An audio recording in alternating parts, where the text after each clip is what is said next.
Man, oh man. Luke this morning said, I don't know what the main topic is going to be. I said, are you kidding? Masters of the Universe. First reactions are out. The Mandalorian and Grogu.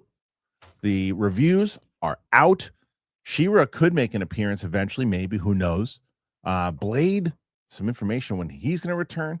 We're going to have a TV conversation about stuff. And can Mike and Roxy catch Roka, who is in the lead after yesterday's strong performance? So it is the Tuesday show. The Tuesday crew is here. Mike's back. So it's Roxy, and we're going to have a good time here, everybody. Are we going to talk about He-Man right away? I wish I knew. Let's figure it out.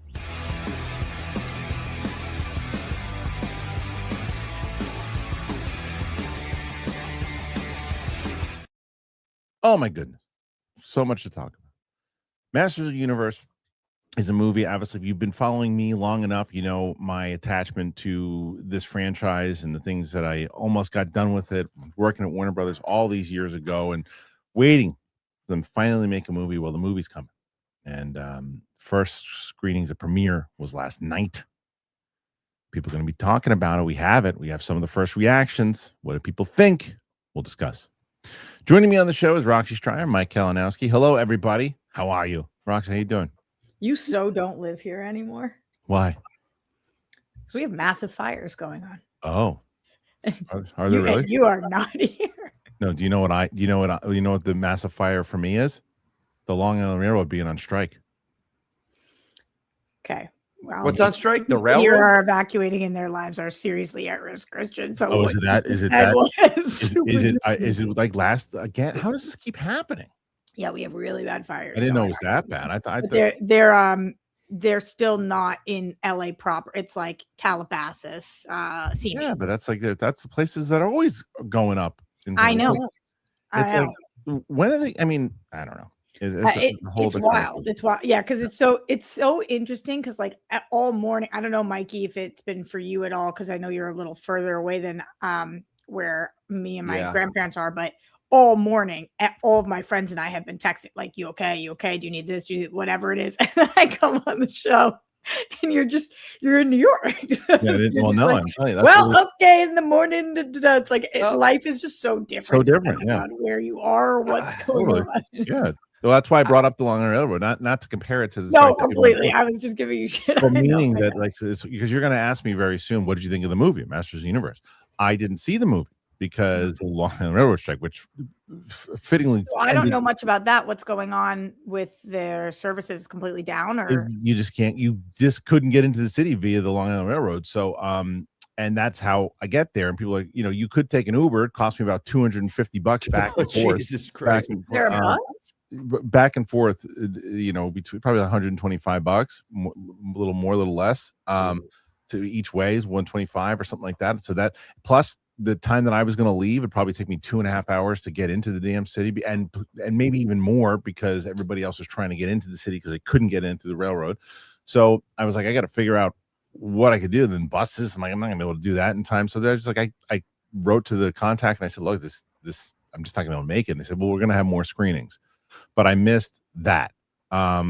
So I was bummed about it because obviously you guys know how badly I wanted to see it. The other screening was on Thursday, and we'll talk about Mandalorian and Grogu last Thursday, and I just couldn't do it. So anyway, so we will talk about the actual reactions. There's some people that we know that I saw, and I wasn't surprised with some of the things that they said because I don't know what they're looking for, but I hope inside of this thing, Luke, if it's not already in there in the Dark Horizons thing, I'm going to write, can you bring up on Twitter, or PLD, either one of you guys, can you bring up Jermaine Lucier's tweet about Masters of the Universe? Because I've really been on the same page with him lately. His was the one that I read that I was like, get the fuck out of here. With the Master one? You got 100 people saying one thing, and then he chimes in with his one. And I'm just like, but that's what makes me nervous because what he wrote is the same thing I heard from my friend. And I'm usually on the same page with both these guys. So that's what makes me nervous and maybe how I'm going to feel about it. But I saw other people like, look, Mike, we talk about it all the time. We're going to read some stuff later on about Mandalorian and Grogu. There are people that we know that you could have wrote their review for them before they saw the movie. I read some things today about people who love the movie and all these different things, and I was just like in the breakdown of the way that it was predictable. Then there's other people like Roxy who I just knew would generally like it because she finds the enjoyment of things, and we'll hear her take on it too, and it's genuine. But I want to read what these reactions are and see where we're going to line up with it. So let's take a look. Okay, so we have kind of a loaded show today. Loaded show. Yeah. So that's why we say we'll try to get to the TV stuff. We're going to see if we can do it. Potato. Put on that butter. And you're going after Roka today, guys. You're going after as we figure it out. So Roxy, and so people who may be tuning in didn't tune in yesterday. Roxy and Steph won the week last week. And I thought it was going to be from what we had, the show we had last Monday, like Roka is going to be in the lead for the whole thing. Roka came in 4th. I know with my numbers, what I hit, you were like, I don't know, but I was like, I hit some numbers. I was like, numbers. I hit like 110 in questions. Boom, boom, boom. It was like super chats. Roka was number 1. Then you overshadowed him to day 2, and then Chris overshadowed you on day 3, and then Roxy and Steph total annihilated and never looked back. But Roka right now Roka's in serious contention because Maddie B, who helped out Roxy and Steph last week, helped Roka out yesterday. Ain't no combo like a Mikey Christmas Roxy combo. Maybe not. We'll see. We'll find out. Who knows? His total. It's a Wild West now. His total was 113 yesterday for questions. For questions, but and monetarily, I think he did really well. So we will see, and that's how we're going to see by the end of this show. All right. So let's talk I'm rooting for us always, but I do feel for Roka every week. Like that feeling he probably has every Monday where he's like, I did it. And then by every Sunday getting a text, you didn't do it. Yeah, he couldn't believe that he lost. And he didn't, and not only did he lose, he came in 4th. Yeah. Yeah, that's not even close. It wasn't even close. I thought he was gonna win. All right, you know what? I'll start with Jermaine. And then we'll go to the other ones. Do you know this person? Jermaine, yeah, I know him well. He's a good guy. I like him a lot. So Jermaine Lucier, Masters of the Universe has a fun, weird, yet enjoyable last 20 minutes or so. As for the rest of the movie, it's a mess. Serious played for laughs played for emotion. It works, it doesn't, it really tries, but it ends up being too awkward. There's a great end credit scene, though, is what he says. So, that's Jermaine. And as Mike said, there's a lot of other reactions we're about to read that are, I guess, very positive. And I always prefer a movie. Well, but let Rox finish. What are you saying, Rox? I always prefer a movie to end well than to start well and end poorly. So at least, I mean, I'm not saying that that's a great review, but at least you got something to look forward to while you're watching, if that's the truth. Yeah. I tend to, but what he wrote is exactly what I heard from my friend who had saw it, months ago. But we'll see. So Masters of the Universe reactions are in. Amazon had the world premiere of Masters in Los Angeles last night, lifted the embargo on social media reactions nearly 3 weeks ahead of the film's release. That suggested they're confident in what they have, and the reactions seem to bear that out with a wave of positive notices coming forth with praise of the performances, craftsmanship, and understanding of the source material. The most negative ones seem to take issue with the film's attempts at humor and feel the film doesn't really find its footing until its third act. That's the same thing Jermaine said, but the third act seems to be drawing universal praise, even from the naysayers. So here's a sampling. This is from Chris Killian from comicbook.com. I loved it. Both a love letter to all things He-Man and a beautiful, bombastic fantasy sci-fi crowd pleaser that wears its heart in its sleeve. It's insane this movie exists, but I'm happy it does. I had the biggest smile on my face the whole way through. Okay. Jacob Kleinman, Master of the Universe is shockingly good. Action, the comedy, the drama, it all works. But above all else, this movie looks amazing. There was one chase scene in particular where I kept doing a double take because of the crisp and clear it looked compared to most modern movies. Courtney Howard. Master's Shaggy Charm worked on me, colossally epic at time, a Guardians of the Galaxy style, self-aware tone, radical message at its core. Rachel Leisman from Collider, it's a hell of a lot of fun. Nicholas, how do you pronounce his last name, Roxy? Gallivants, I think. Gallivants? No, well, I can't see because this is so Galentine, something Galentine. Nicholas Galentine brings a Gallivants, yeah, Grox, good. Gallivants. All right, Nicholas Smith brings Gallivants, yep. Yeah, Nicholas Smith brings a greatness to Adam Glenn that makes his take on He-Man memorable and also a fascinating take on masculinity, fun, and feature The Man by the Killers. So I was in. Another Collider one. Andrew Salazar, Masters of the Universe is like a sister film to the first Thor, struggles to find its footing in the first, but once it locks in, the themes of fragile masculinity, ego, it makes it way for incredibly fun. That's also visually stimulating. Scott Menzel. The best thing about Masters is that it fully embraces its roots as an over-the-top 80s cartoon comes to life. The film never takes itself too seriously, leads completely into the cheese factor, and proudly wears its heart in its sleeve. Let's see who else. Griffin Schiller. I like Griffin. I'm on. Let's see. I'm usually on the same page with Griffin. I like him too. Yeah, he's a good guy. It's clear that everyone involved had such an unabashed passion for the source material and its impact on their creativity. One time, while at times feeling like a relic from the 2010's IP grab, it finds its strength in proudly embracing the quirky, campy after-school specialism that endeared its filmmakers to it as children. It's an awkward cadence and sense of insecurity. Okay, let's see. That said, Jared Leto Skeletor is genuinely excellent. All right. That's the film speak guy, right? Yeah, I think so. Yeah. Yeah. So it's a playlist. I don't know what that is, but I like him a lot. Yeah, Mike. Like, yeah. One of the favorite reviews I read or reactions was Perry's. Yeah, because she was like, "This was not for me. I didn't think I'd like it. It's going to be the best movie of the summer." Like she raved about it. And what's interesting, Jermaine, he wrote an article for Gizmodo recently, and he said, "Guys, I interviewed Travis Knight.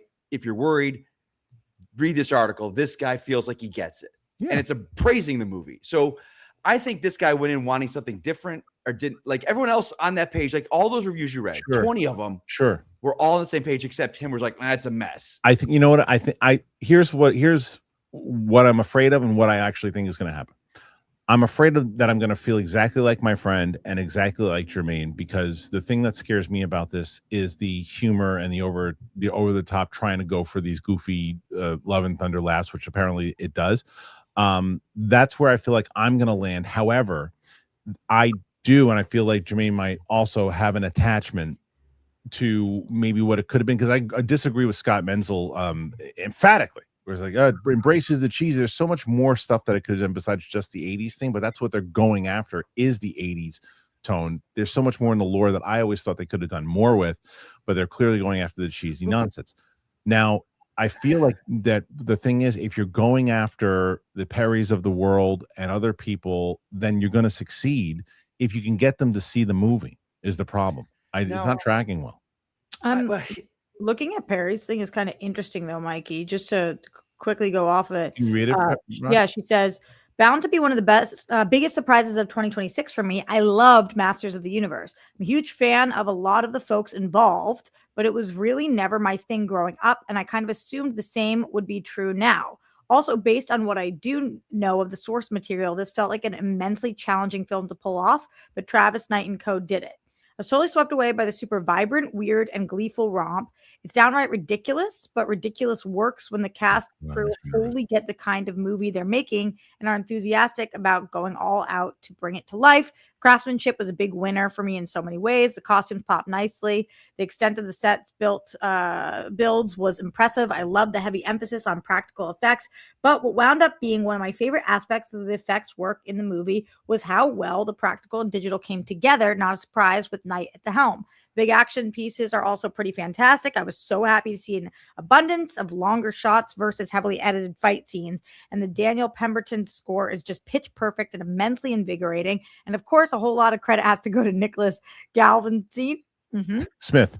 Yep, Galvan-Smithian, who absolutely nailed the tone and humor of the film, but perhaps more importantly, gives it an impossibly charming, beating heart. What an absurdly delightful ride. I mean, yeah, so here's my problem. I really raved about it, but it didn't sound like that different of a review than Jermaine's. Yeah, kind of. Here's my problem, and I love Perry more than anything. And I tell you, she's a friend. Perry's in a different space right now. Perry interviews everybody. She did start with I'm a huge fan of the people involved. That's what I'm saying. Perry interviews everybody. She does shred movies sometimes. When was the last time? Let's look.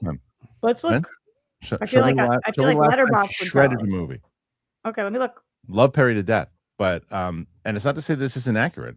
There's a different. It's harder when you're. I mean, she's leveling up to a place where she's interviewing everyone now, so it's harder for her to dive as deep into shredding. I don't even know the last time she's actually shredded anything. I know with Perry, it's if she doesn't like it, she won't deal with it. Like Didn't that happen with Fantastic Four? Like, it happened with her recently with Scream, but I think it was easy. That's an easier one to do because of the controversy. All right, so Harloff, to your point, I think what you're looking at, and I felt this way a little bit about Mortal Kombat in the past, where he's like, if Mortal Kombat's done right, it could be Lord of the Rings level awesomeness and epicness, but that doesn't work a lot of times. Like, I get Masters of the Universe could be Lord of the Rings. Meet Star Wars. It could be. Yeah. But when you've got a guy named Fisto and Ram Man, to the general public, you gotta embrace that absurdity. You can't have a dude named fucking Fisto running around with Elizabethan actors speaking Shakespeare. Lord of the Rings is. And you don't have to bring Fisto into it. And having Stratus is fine. The other people you could bring people. You don't have to bring Fisto. Doesn't have to be a main character. You didn't love Mandalorian and Grogu? Did she shred it? No, but I'm saying right. I'm not saying she's not honest. I'm not saying she's not honest. I'm just saying she obviously liked this clearly, and she didn't like that. Yeah, she said that she thought that the Hutts sucked. The Hutts did suck. They were terrible. I am super. Oh, we can kind of talk. I have a lot of questions. Well, we can go into mailer after this. I want to stick with that. Yeah. Well, I'm also feeling like, especially with the music, with Brian May being brought in, and the Flash Gordonness of it.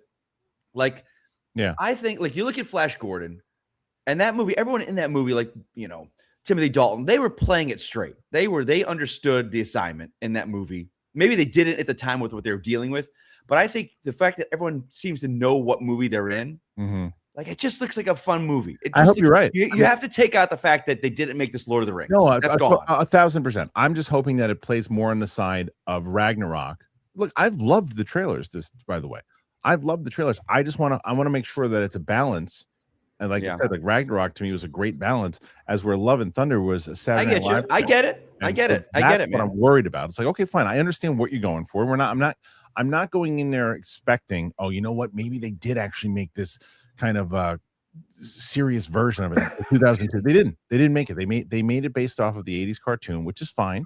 But the question is, at what balance, and do they try to overshadow it? The problem is that most people, even the positive ones, say that they don't really find their tone until the third act. Like, they don't know what the hell they're doing until the third act. So the question is, am I bailed out at that point? I hope not.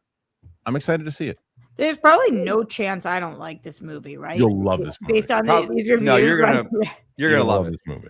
I have no stake in the game. I don't give a crap about this franchise. And so it sounds to me like I'm be like, oh. But that's the answer, Roxy. That's what I was making. That's the point I was making earlier. And that's in order to achieve success with this movie. That's what they need to do. They don't need to appease me for this. For the version that they made, they need to appease you. They need to get you into the theater and to make you want a second movie.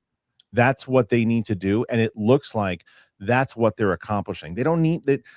As Mike's right. It's like I might want the Lord of the Rings Star Wars version all day long. It's not the version they made. They made something else. And if I don't respond to it, well, who cares? Did you like it? New person who I want to like this. Hey, 15-year-old kid, did you like this? Do you want to see another one? That's what they need to do. And it looks like from the reactions they accomplished that. Yeah, I guess I'll go see it. Yeah.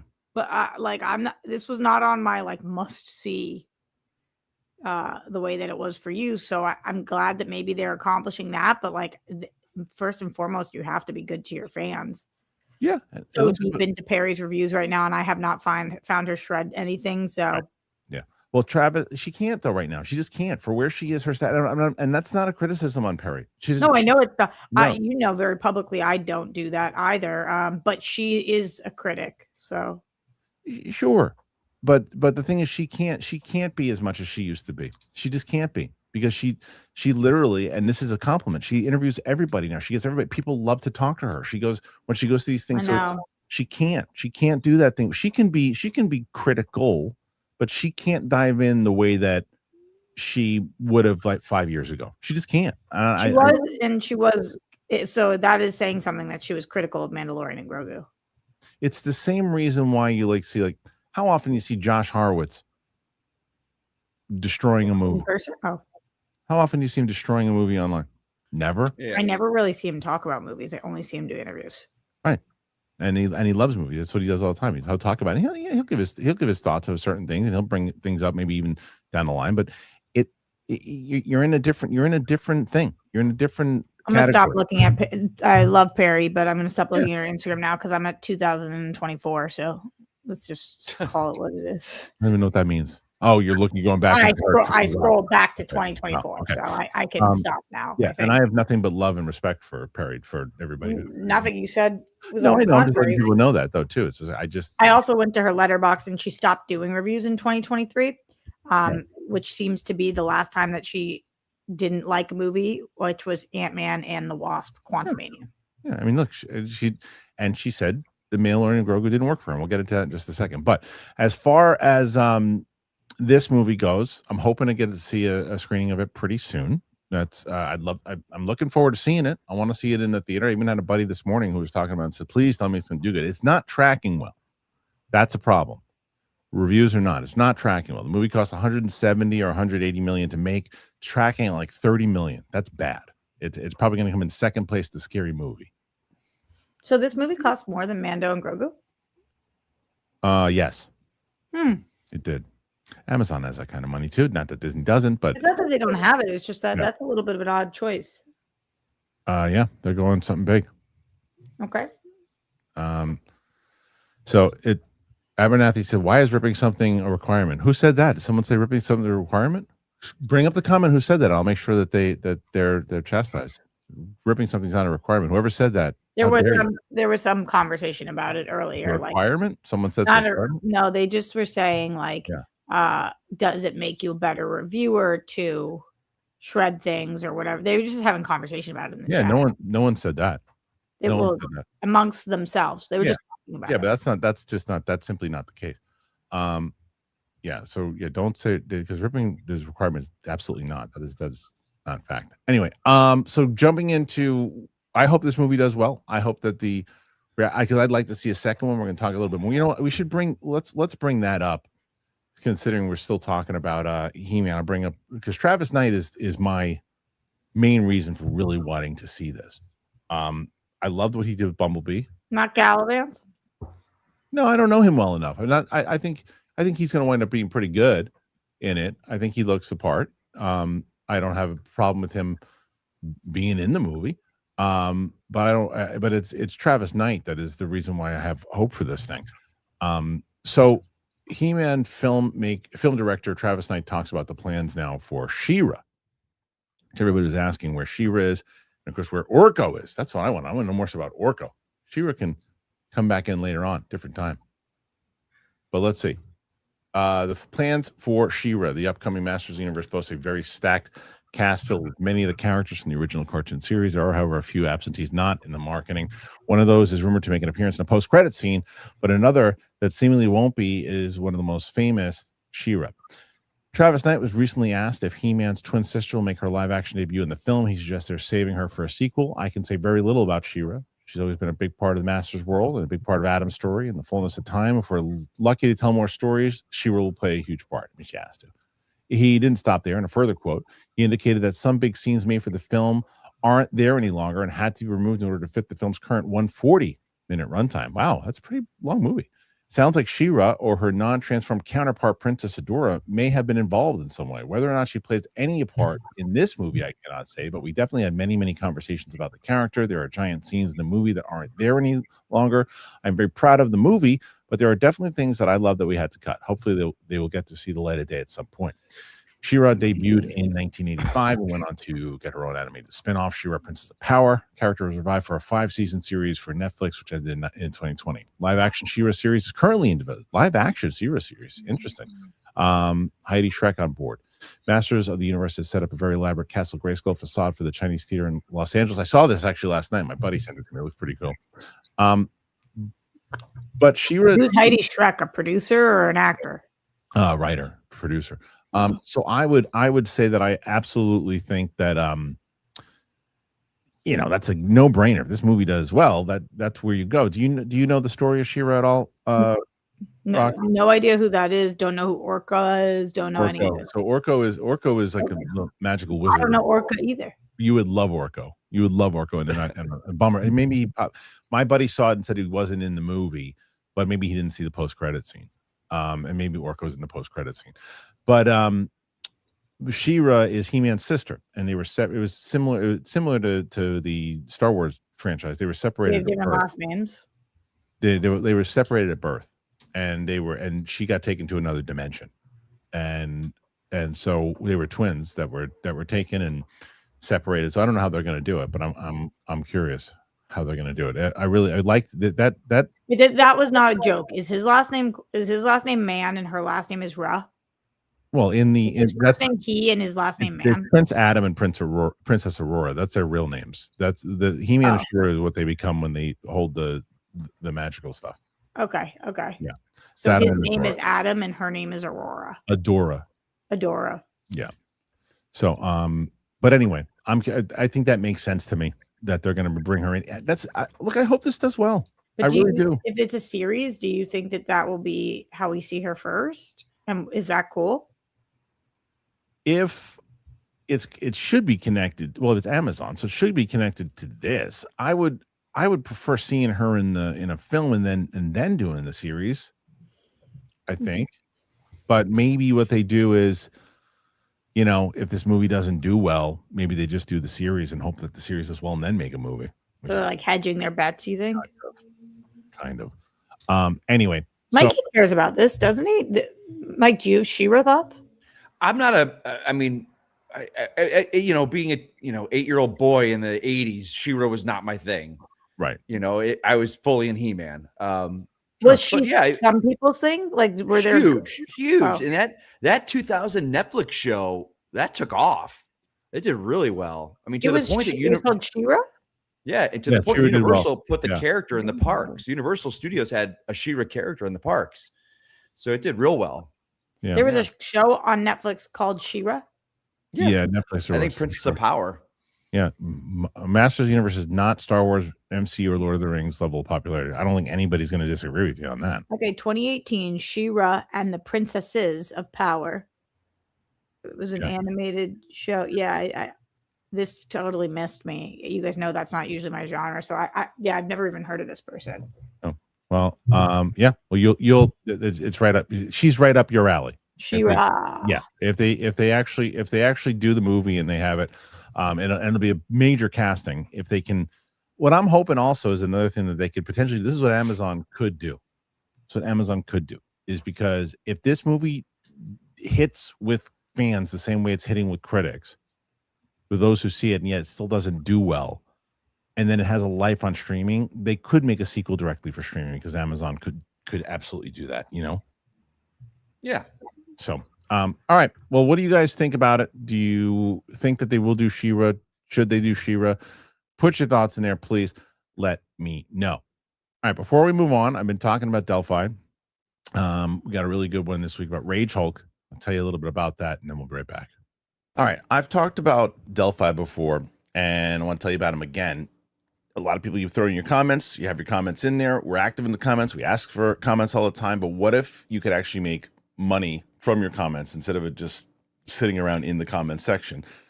So I've talked about Delphi, and what they do is they turn debate into something real. It's an information market, which means that you don't just vote, you actually back what you believe is going to happen. So I have a market that I just created, and it's whether or not Rage Hulk is going to reappear in Spider-Man Brand New Day.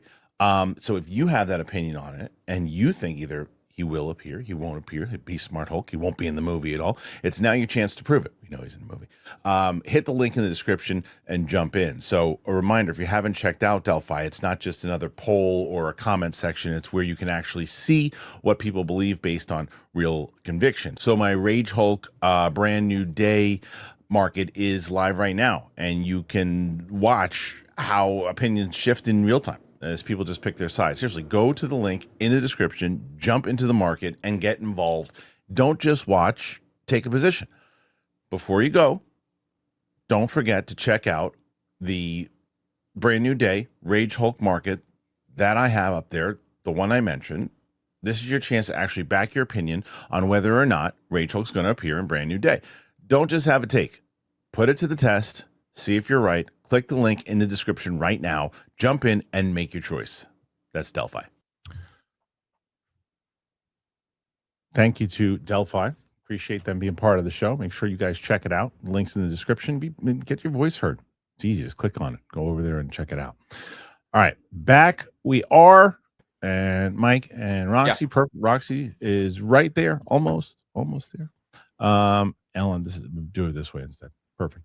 So, right now you guys are doing good. 20 questions. Some big questions so far coming out. So we still got to beat Roka.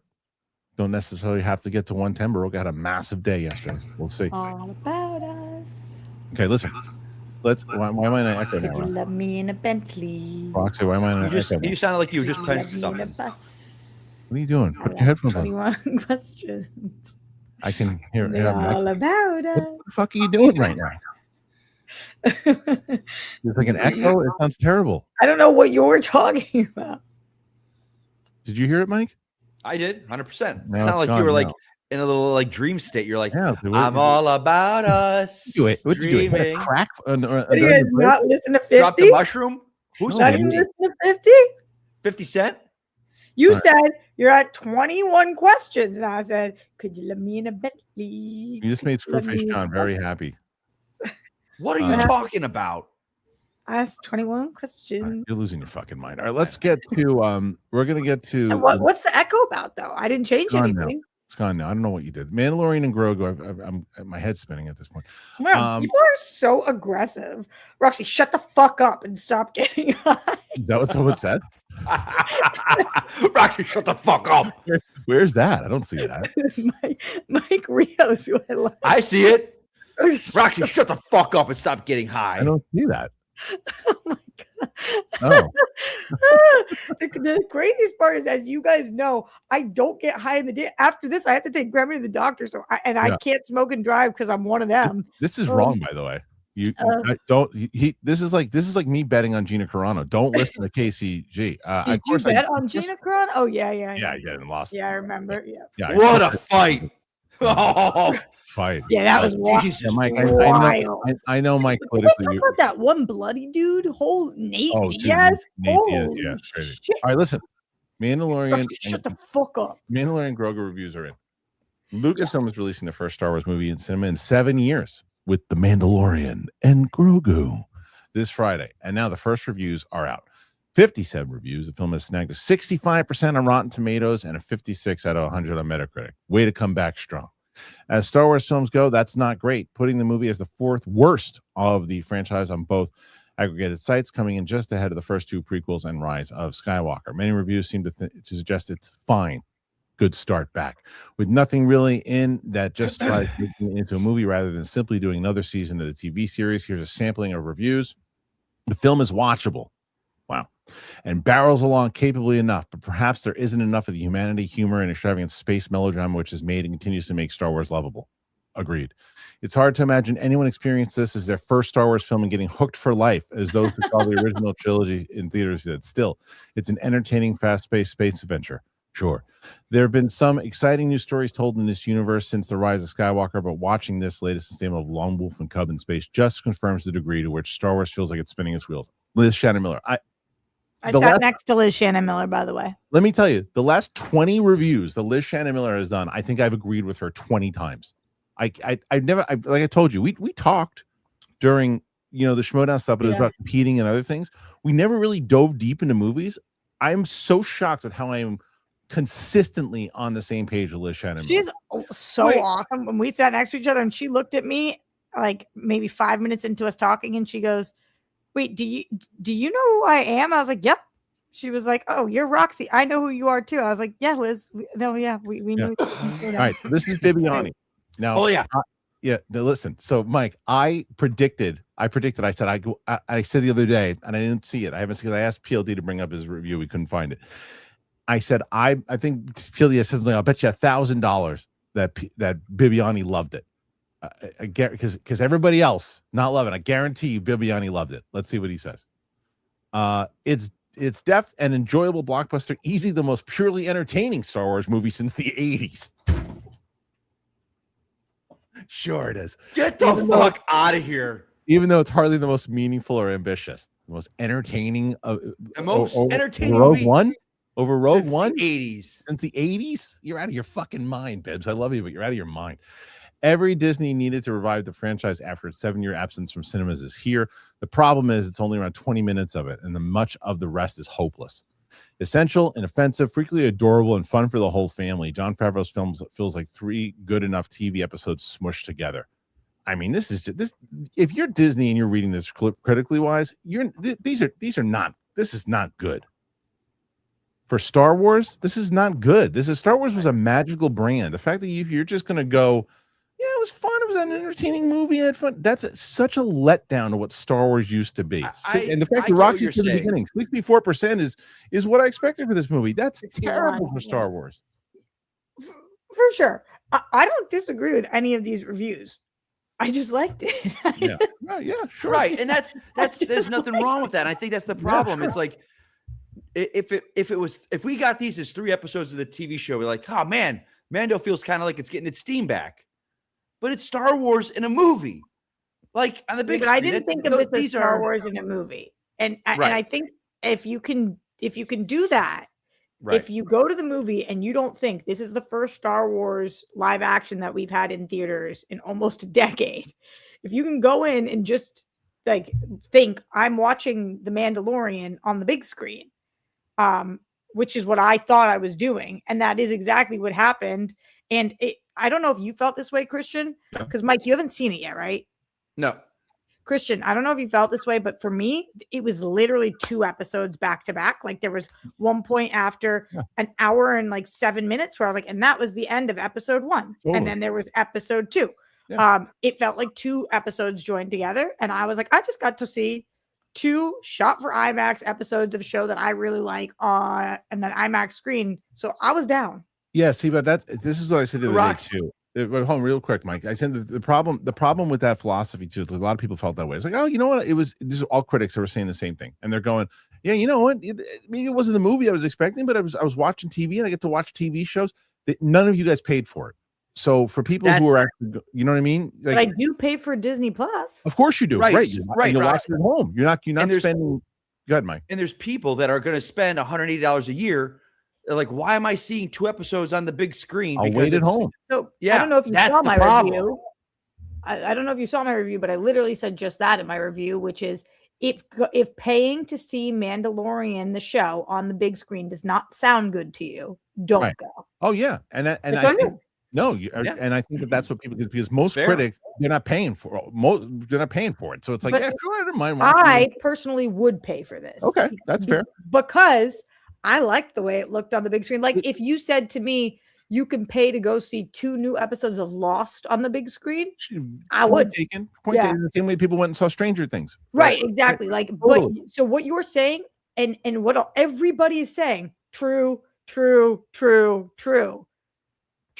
Like I'm not combating any of it. Yeah, you just like watching. So my issue also with the thing is that if this was in between season 1 and season 2, and it was like a spin-off adventure that after season 1, now Mandalorian and Grogu together, and they're just this little side quest thing as they moving into 2. You're like, okay, fine, because you're coming off of the heat of season 1 leading into 2. There's Grogu's just bouncing around. He hasn't furthered his character at all. He's googling, goggling to make sure that the kids and everybody else who thought he's still cute, but he didn't do anything with the Force. He's training with Luke. That doesn't mean shit. He was training to be a Mandalorian. Not really. He's running around with Babu Frick people. He didn't do anything except being cute. And Mandalorian, Din, nothing to his story. His story was, my thing is that if you didn't really watch season 1, 2, or 3, could you like this movie? Sure. But you won't have the same emotional investment because they don't set up they don't show, there's no character development with them at all. Sigourney Weaver is wasted in this movie. I don't even think you would really understand what Mando and Grogu's relationship was. No, if you hadn't seen the show. They hammer it down like he's kind of his dad. They call him his dad multiple times to the point where if I didn't know that he wasn't his actual dad, I might think that he was his. They don't explain it. They don't explain it. And Rox, I think we're going to differ here. The Hutt thing was terrible. I hated how they looked, the CGI stuff. I hated it, and I hate that there's so many. Again, Hutt's talking basic. I never liked it. I just never liked it. So, how did you feel about Jeremy Allen White? he's Jeremy Allen White, and he did a good job for what he was asked to do. With you got to change up this hut a little bit more. He's working in a different capacity than the other huts did, and he's got a different life than the other huts did. It's fine, but it felt like there's an elevated episode of the Clone Wars, which animated would have probably worked. And I'd be like, oh, those are episodes. It's like there's a few episodes in TV shows, Rocks, that you would go back and like, oh, I want to watch those episodes again. I wouldn't care to watch these episodes again if they were on TV. I'm like, okay, I'm like the hut adventure, cool. It was great. What did it do?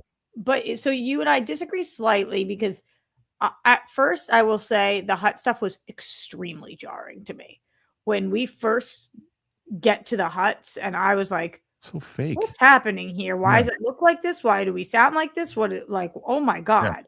Yeah. I just ended up really liking Rhoda. Rhoda. I liked the character. So then that kind of worked for me. But at first I was like, I don't know that I'm able to get on board with this. Mm-hmm. The way that this looks and the way this sounds is not what I was hoping for. But then they did kind of win me over. So I get where that didn't work for you. I just, as it went on, I just kind of was like, yeah, this is cool.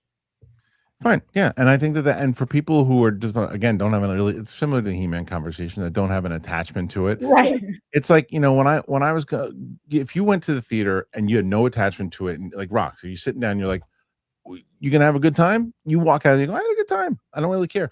There's no investment to me. I was just like, what's at the beginning of the movie? I'm like, all right, what are they actually going to play off of this? I'm like, this might work. It feels like TV, but this might work. And then you just abandon that initial storyline and do this whole hut thing. So, yeah, Mike, I think you're going to be thoroughly disappointed. Did you like the way it looked? Yeah, we did. Me too. Yeah, it looked good. It looked good in IMAX. Yeah, it was cool. Looked good in IMAX. It was that aspect of the TV side. It didn't look like the volume, and it's like, oh, it's so jarring. It looks like it's supposed to be on television. That's not really what I mean. It was not good writing. There's barely any dialogue that was meaningful. And there's one thing at the very end that Sigourney Weaver says to Mandalorian, just like, we'll see, Mando. We'll see. And it's like, who's writing this? I don't know. Yeah, I gave it a 2.9. I'm retroactively changing my score to 2.5. Allowed. Will I see it? Yeah. I think you should, for the conversation aspect of it. I want to say yes, but like, I don't know, man. I went and saw In the Gray the other night, which I enjoyed. How was that? Any good? You got Cavill, Gyllenhaal, and Isa Gonzalez, and it's like three of these most beautiful, attractive people. And do very well. You could definitely tell the film had issues with I think there was a lot of production issues, but like the first half of the movie is all voiceover. It's this weird choice that's like, oh, something happened. But watching the three of them on screen was good. But like, I want to see Mortal Kombat again. And I know He-Man's coming out, so I'll be seeing that. So like right now I'm at that point where summer starts happening, where I start seeing movies that I like more times than going to see movies that I don't even want to see. But like Harloff, you said, you talked about like, wait, real quick. Hold that real quick. Isn't that crazy that we're in a place where a new Star Wars movie is out and you don't even know if you want to see it in the theater? Yeah. Here's the thing. This is a guy in 1999. I clearly remember driving to the theater and he was dressed as a Jedi walking into the damn theater. I saw Phantom Menace 4 times in a row that night. 4 times. 12 hours of my day. And now you don't even know if you want to see it. You're going to see Mortal Kombat again. Yeah, this is not that. This is definitely not that. It's not. That one review is so right about this. Is just like the magic is gone. The magic. I thought that was the thing, Harloff. Yeah. I like, we talk about the brand and fool me once, shame on me or whatever, but it's like so many times now. Like I'm still into the MCU. I'm still in. I haven't got to that point where people are like, this phases 4 and 5 has been bad. Like I'm not there, but with Star Wars, they kind of lost me. It's just like Starfighter. I'll be excited for. I think, and that's a lot. That seems to be the consensus for a lot of people. Harloff, you had said so. Your big thing for the past couple weeks is like, man, I don't know though. That first 25 minutes look good. I didn't see it. I didn't see the first 25 minutes. You didn't? Mm-mm. Who was saying that? That was like that pre. Roker. Roker, yeah, that was like, oh, looks good. No, I never saw it. They're showing you the first entire 25 minutes of the movie to get people involved. I'm like, that's not a good sign. And that's also a trick because the first 25 minutes, once you get past that 25 minutes, is a different story. Yeah, it's a different story. They go into a totally different thing, and that's the other big issue I had with it is that my biggest issue, like that I'm more of an Andor person than I am, anything else that they've done on TV, because my biggest problem with the TV stuff is that it's been like, okay, let's just have a couple of lines of dialogue and then monster, fight a monster in a cave, big fight, monster. That's this movie. This movie is dialogue, fighting a monster, dialogue, fighting another monster, lot of monsters, every other monster. That's like, and then Roxy's, the answer is going to be no. But let me ask you, did the 2 Filoni cameos bother you? I don't even know what you're talking about. Perfect.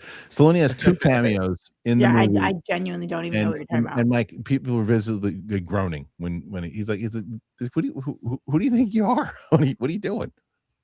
It's like, it's himself in there. Yeah, dude, he shows up twice. He's sitting at the bar with his cowboy hat on at one point, and then he's the same look that he looks like in real life. Yes, I did not. Even cowboy hat. Yes, he has a cowboy hat on in the bar, and it's like, come on. I did not even notice that. So that didn't bother me. Maybe it would have had I noticed. Did he speak? Yeah, we're not giving any spoilers, Rick Jones. Did he speak? What? No. Barely. Oh yeah, I didn't notice. Maybe. You just mentioned your theater though, and what I will say about he does actually, yeah. What I will say about my theater is that they were very vocal. My theater was laughing, they were clapping, they were hooting, they were hollering, they were not groaning. That's why I was like, oh, okay, this is gonna probably be fresh on Rotten Tomatoes, because my theater was like not the way that these reviews are. I would picture a critic screening being like, oh my god. Yeah. The screening that I was in, which was the one major LA at the IMAX in Universal, was like, woo, yeah, like they were very vocal. And did they bring influencers in there like they did at the I didn't see any influencers. You see that the Hollywood Reporter thing? That's bad. What happened? Jesus. So they invited a bunch of people to the theme park, and they had the Mandalorian. Yeah, and they had Galaxy's Edge. They had Mandalorian come in, and then he surprised everybody. He took his helmet off, and it was Pedro Pascal.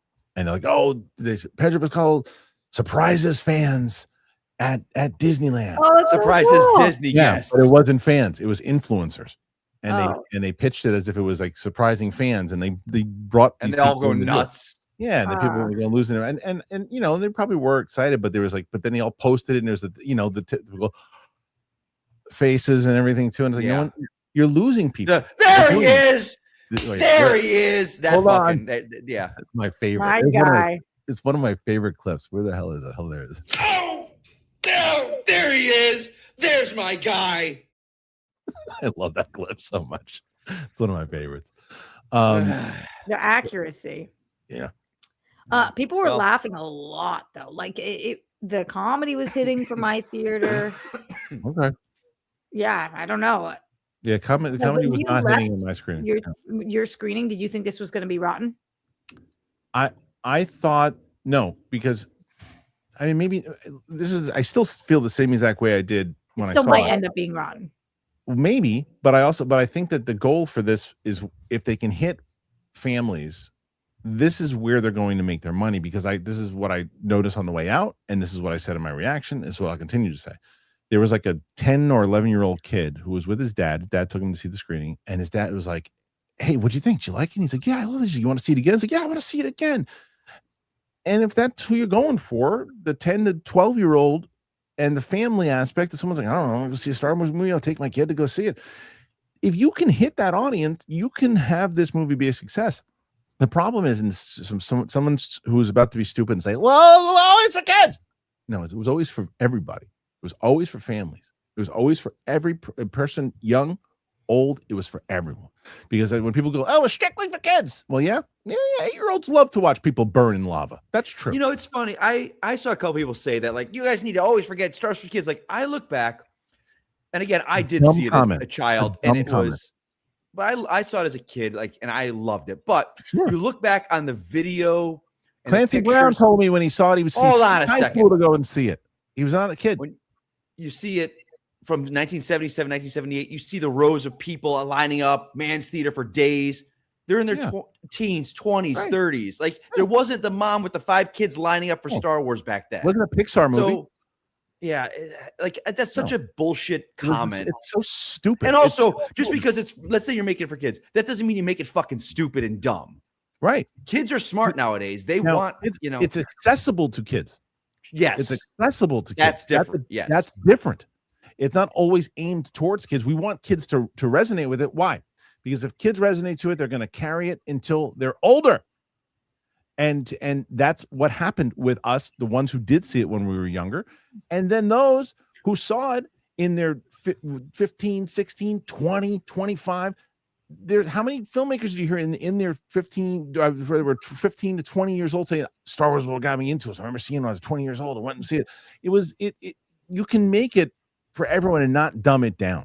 There was that one Star Wars show that was definitely for kids. I liked it. Skeleton Crew for kids. Sure. Yeah, and Star Wars can be for kids. Yeah, and you can look to say it's just that's made what I'm kids. saying. I'm saying that like you could say that show was for kids, and that was pretty publicly for kids. How did Sarah feel about this? He didn't see it. He was supposed to see it with me, but that day, no, because that day, Penn Station. You uninvited him? No, I invited him. We had there was an electrical fire at Penn Station. So he was supposed to take the train into Penn Station, but he couldn't. And I took it into Grand Central. He's got his knee's not the best. So he couldn't do the walking I needed to do in order to get where I had to go. So he couldn't make it. And then I was like, why don't you come with me on Monday to He-Man instead? And then that got canceled too. Oh my God. Yeah. So that sucks. Yeah. So anyway, do you think he's gonna hate it? I just think he's gonna be bored. It's not one of those movies. It's not like a movie like, oh my God, it's not a terrible movie. It's just boring. It's just a boring movie. And it's because what bores me is if I don't have an attachment. Like if I'm like, if I'm into it, I'm into the story and I'm into like, the character, but if it's like, there's only so many times I can see Din fighting a monster. There's only like, okay, I literally rolled my eyes going, no more monsters, please, no more monsters. I mean, this is what I hate the most about Filoni Star Wars is that it's monster every 5 seconds. I know you said that the Grogu stuff. It was like, oh, Grogu's cute, Grogu's cute, Grogu's cute. Do you like that? No, I want to see what's first of all, where is he during the new trilogy? There's no explanation as far as what his growth is going to be at all. He went from training with Luke. They took him away from Luke because Bob Iger didn't want him away from the series because it was going to take away viewers. So they brought him back. And okay, fine. He's not training with Luke anymore. So now he's going to train as a Mandalorian. Well, where'd that go? Is he just going to be a baby forever? Making baby noises? Oh, I thought he was so cute. Did he have the little baby armor on him? Not really. No, he didn't have the armor stuff was so great. That part was so great. Yeah, I know. It's about if you're a sucker like I am, then it's gonna work. You're a sucker. Yeah, that's gonna work. But I mean, look, I am looking forward to Starfighter. Like I think I've always said this, and I stick with this. This movie was not intended to get everybody back on board with Star Wars. It's an investment. They're trying to get their money back. Do you think they will? That's gonna. I got to see what week 2 looks like. I got to see what week 2 looks like in order to, because I was talking about this today with a friend and saying like if this movie hits, and this is the sad part that we're at, if this movie hits between 500 and 550, that's a major financial win for this movie. It's not for Star Wars. People are going to say how much of a disappointment and Solo and this too. And as far as a brand, they're not wrong. It's a disappointment. But as far as this movie hits 550, I don't know. I don't know, man. I don't know. At 375, 400 seems more realistic, and that's not great. Yeah. But if it does 120, or say, let's say 100. Let's say there's 100 opening weekend, right? So we'll guess like 215 opening weekend worldwide, right? And then if it does another 100, 122 worldwide, I mean, slow. Depending on what the rewatchability is, I don't know. It's gonna be tough. There's just no. You know what it is, and this is why I said there's no magic. There's no excitement behind it. There definitely isn't. You're right. It's so interesting when you and I have the exact same opinion on something and just two different takeaways from it. Like just. Right. Yes, but I understand why. But I understand why. Completely. Yeah, but I totally get why you go to the movie. Kristian when I left, just so everyone knows, I texted him saying, I guarantee you know exactly how I felt about that movie, and I guarantee you I know exactly how you felt about the movie. Right. Which is exactly how we felt. And Financially, I feel the same as you. Is this going to do gangbusters like Star Wars numbers? No. But I do think that this does have the opportunity to get its money back and make a profit. And then they should call that a W and wrap this up. And that's it. And so and that goes to our next story. Good transition there, Rocks, because we've got Jon Favreau talking about kind of the future. Reveals he has plans for Grogu that extend well into the future. Okay. We're milking it at this point. The Mandalorian and Grogu, Jon Favreau reveals he has plans for Grogu. Mandalorian and Grogu director Jon Favreau has revealed that he already has several ideas for where the story goes beyond the child's current place in the Star Wars timeline. Since launching in 2019, The Mandalorian has slowly unraveled Grogu's past. After 3 seasons, we know he was trained in the Jedi Temple on Coruscant. I forgot about that until you wrote that. I didn't touch on it once in the movie. And the Jedi Master that helped him escape during Order 66. We're still in the dark about how he ended up in the hands of those mercenaries, and crucially, what becomes of him post Return to the Jedi timeline. Well, this is beyond post. Okay. Din is just a man, and assuming he doesn't die in battle, he would be an old man during the Star Wars sequel trilogy. Grogu was 50 when we first met him, and given that Yoda was 900 when he died, he had a long lifespan that could be explored in any number of future movies and TV shows, depending on where in the galaxy timeline they fall. Talking to Games Raider about The Mandalorian and Grogu, filmmaker Jon Favreau confirmed he's already mapped out what his future looks like beyond these adventures with his father. Creatively, I have a lot of plans, and I have a lot of thought about these characters, especially for Grogu. It's a character, his species lives for centuries. He's on a path to be both a Jedi and a Mandalorian. He's making certain choices and decisions, and he's a great teacher now. And so as he develops and grows, there's opportunities for stories that would emanate from that. He's not on the typical Jedi path of a youngling, but he has trained with some of the best Jedi teachers there are. We know that he studied with Luke. There's implications that he may have crossed paths with Yoda because he does recognize that name, is what we imply. And he was also there at the Jedi Temple before Order 66. So it's a big part in talking to Filoni and by extension to what he learned from George Lucas, which is the Force is about training. It's about refining, just like an athletic ability or a skill. And we do see that although Grogu is not serving under somebody who's teaching him, he still clearly is meditating and going through some version of the Jedi discipline. So I think that his Force use has definitely leveled up a bit. Luke didn't study under Obi-Wan for very long, but still refined his skills. So I think that part of the path is that's available to Grogu is per what we've already learned from the previous Star Wars films. Let's see. Favreau's hopes beyond his upcoming movie haven't been confirmed. They'll likely hinge on the Mandalorian and Grogu's success. Yes, and that's what I was going to say. Look, you can't do another movie. You can't. You just can't. It's not good that this is what happened to me during this. Right, you're bored. Well, the thing is, now you guys have put your backs against the wall a little bit because I'm your target demo now, because I'm who you went after with this movie, and you got me. What I did not walk away from this movie with was, I need more this. I need more Grogu. Like that. I think that the questions I'll start to have will outweigh what they're able to show me. Right. Is like, so where was he and what was going on? And that having that one movie, but then like having the rest be like little TV episodes or whatever, that's, I don't know. I think that they're in a little bit of trouble if it didn't just say like, we've got plans for him. We have plans well into No. You can't do that. You can't. It goes back to the fact that I said this yesterday with Roka and Mike. I don't know if you feel the same way, but the thing is, the problem with, and this is always the problem I have with Filoni running the whole shop. I don't think he realizes that Star Wars is in the trouble that it's in, because he walks around Celebration like he's Mick Jagger and that everybody loves him. You know, it's like he's 1967. He's at the Stones concert. Everyone's like, "Oh my God, they love us still. We're still in it. A couple people on the internet, who cares?"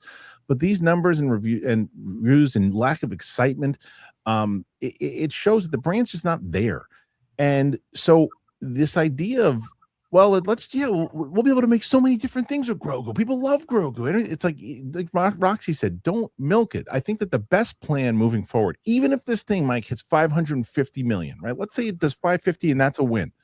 Yeah. You make season 4 the most detailed, lore-driven thing leading into any questions about where Grogu could have gone, where he ends up, why he's not in the new sequel trilogy at all, what happens at the end, what happens to Din. Wrap it all up with a bow, get as serious as you can with it, really further the lore, and then wrap this thing up and move to new stories. I don't know. How do you feel?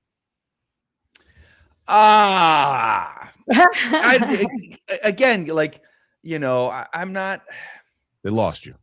They did, man. Like, and it's funny. I saw someone in the comments, and I shouldn't do this. It's like, oh, well, Mike was crapping on the Punisher last week, but he says he's still in the MCU. He's like, yeah, because when you've got hit after hit, I don't have to love everything that you do. I don't have to love everything you do in this universe. I don't love everything DC does, but I'm still invested enough in the stories that I want to keep coming back, and I want to cheer for it. I want it to be successful. Yeah. Disney, for me, has not had a hit in years. Everyone's like, Maul is so great. Maul is great. That might be all well and good, but after the TV shows and the movies and the Kenobis and they brought up, I forgot about Reva in Kenobi, that character. Remember they showed her in there. It's just like, I saw a clip today. Where's she been? Like, no one's going to bring that character back because they were bad characters. It's like, and the Acolyte, everyone's like, bring the Acolyte back. Yeah, that's the way to go. $240 million. I need to see four Jedi that hate being Jedi complain about being Jedi.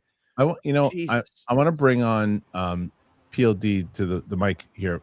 PLD, now you are a Star Wars apologist. We know this. What are you? How are you? Like, when you see all this, though, when you see all the, you know, do you think the magic is still there? Not for everybody, obviously. I mean, it's still for some people. I think it's going for more like the families and everything else. I always took this as the problem is, I think the plan is kind of sort of in place, but this was always a placeholder movie. I knew that from the moment it was announced.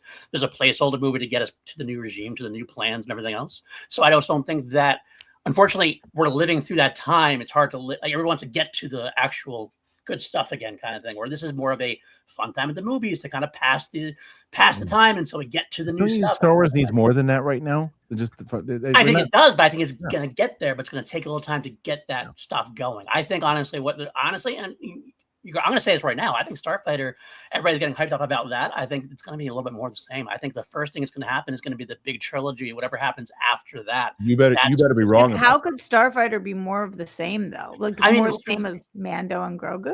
I mean, more of like a standalone. Like everybody's complaining about the lore and stuff. I think it's going to be a standalone adventure. This is going to have.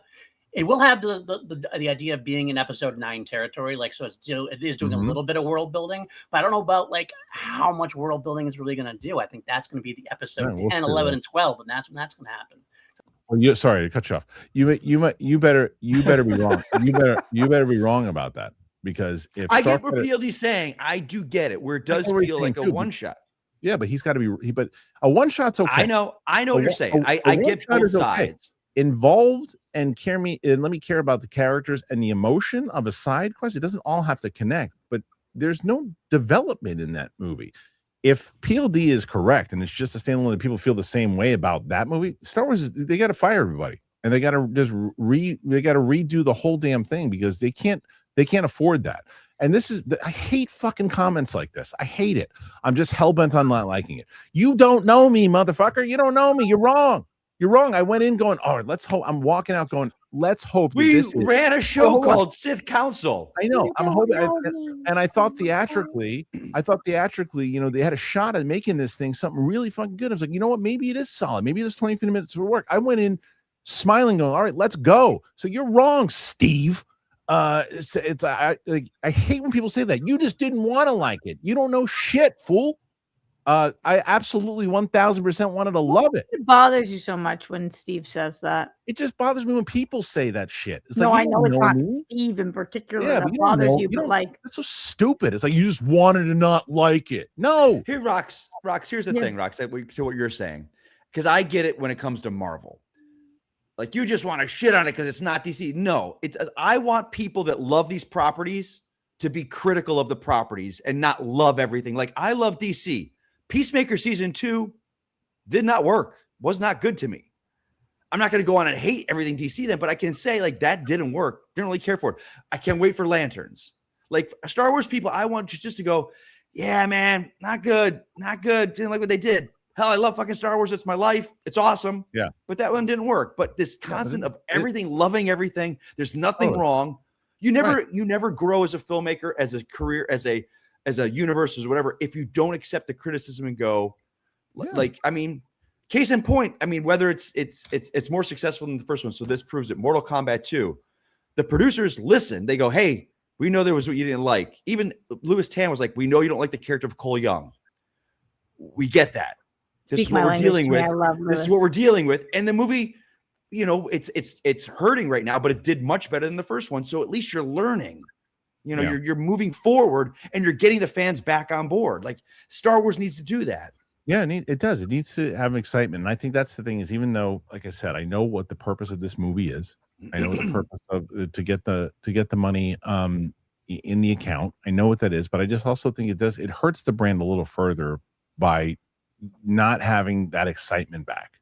So we'll see. In they're gonna have a weekend and they maybe do 100. We'll do 100 million opening weekend. What does it do week 2? That's the telling sign. It's not week 1. It's week 2. Week 2 is the telling sign of how this movie ultimately is going to do. Can you see how it's tracking right now for week 2? Week 2, no, that's harder to track because you got to see what the word of mouth is and everything else too for the initial wave that sees it. So, okay, listen, let's move on, and we will something Star Wars is unwilling to do. Yeah, that's it. So what do you guys think about Mandalorian and Grogu? Will you be seeing it in the theater? What do you think about the future plans? Put your thoughts in there and let us know. Okay. We don't have time for the TV stuff. We don't have time for anything else. We got to move right into the How questions. rude. I'm sorry, Rox. How rude. We got to move into questions because you guys are at 43 thus far, trying to catch Roca again for the way that the game works is it used to be that they have to beat 113 or whatever it was yesterday, but now they have to beat Roca monetarily. So we don't know yet what that is. We find out by the end of the week. I usually announce it I'll be announcing it on Monday like I did yesterday. Last week Roxy and Steph won. So let's get it going. Leopold B. Stotch pre-stream support because my tattoo session starts at 12, but I can still watch. That's awesome. What's the tattoo? I want to know what you're getting, Leopold. Yeah, what's the tattoo? Neither of you have a tattoo, do you? Mm-mm. I was just going to ask you, Roxy, how many do you have? Only one. I have none. No, my wife has 2. I'm a big pussy for pain. So, hurt. Michael D. Has Mike heard Attorney in such a banging tune? Yeah, he said he listened to it. So, oh God, look at that fucking picture. So Harloff texted it to me, but I listened to it when it first dropped. I've been having that thing on repeat all the Brian May score. Yes, it's Flash Gordon infused Attorney and awesomeness. Yeah, it does. The whole score is like that, man. I can't wait. It sounds like Flash Gordon all the way through. I mean, it's Flash because it's Brian May with those guitar riffs, man. So it's hard not for me, someone that loves Flash Gordon, to not be like, and I'm not like, oh, it's copying Flash Gordon. I'm like, oh, I get the tone they're going for, and it's awesome. The coolest part about doing the press junket for Bohemian Rhapsody was that they flew us to Vegas and I got to meet and hang with Brian May. Oh, okay. That was, and then be front row to watch him. That was I have a picture of me looking up at him in all of his glory, just talking with him like I'm a little girl. The greatest of all time. Me, myself, 69, became a YouTube member. There you go. Thank you so much. Good time to do it. We got a live stream. PLD Friday is our live stream.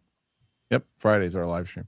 Cody Erickson, I've been working, so I can't catch live every watch on Apple Podcasts. Missed my hip up, so able to go today. I've been rewatching the Schmodown on season 4, and I missed this show. Finstock, always my goat. Season 4 is a good season to be watching.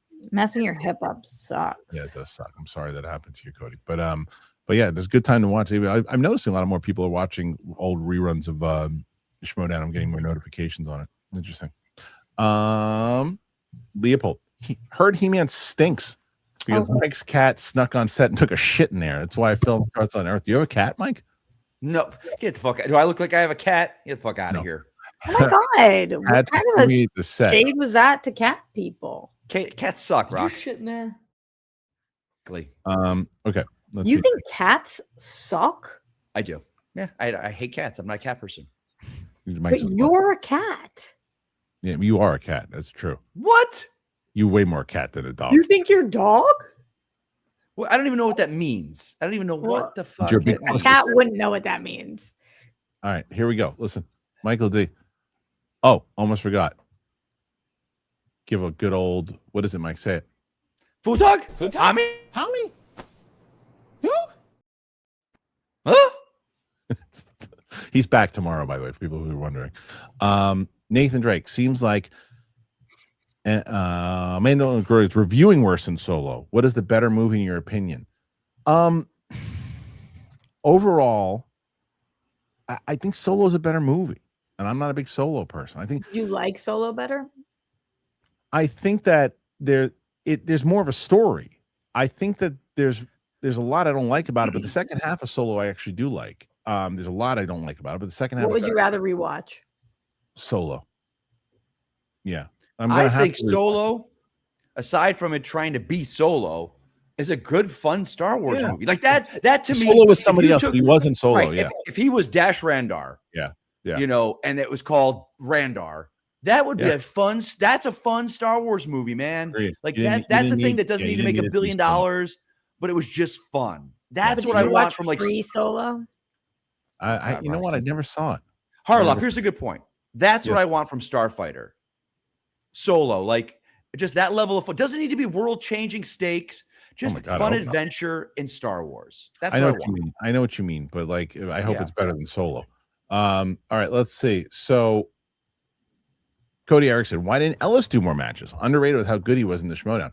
Mike's character work is incredible from how he started. Much love. Well, Ellis was the same as when it got more serious and really dedicated. Our time had to go more into the running of the league stuff too, and so it was harder for Ellis to really get involved in it. Mike's character work was arguably he was in the conversation for one of the best characters. And that all came from, and we've talked about this many times. I was thinking about this recently. There was a podcast called, I think it was called All the Belts, right?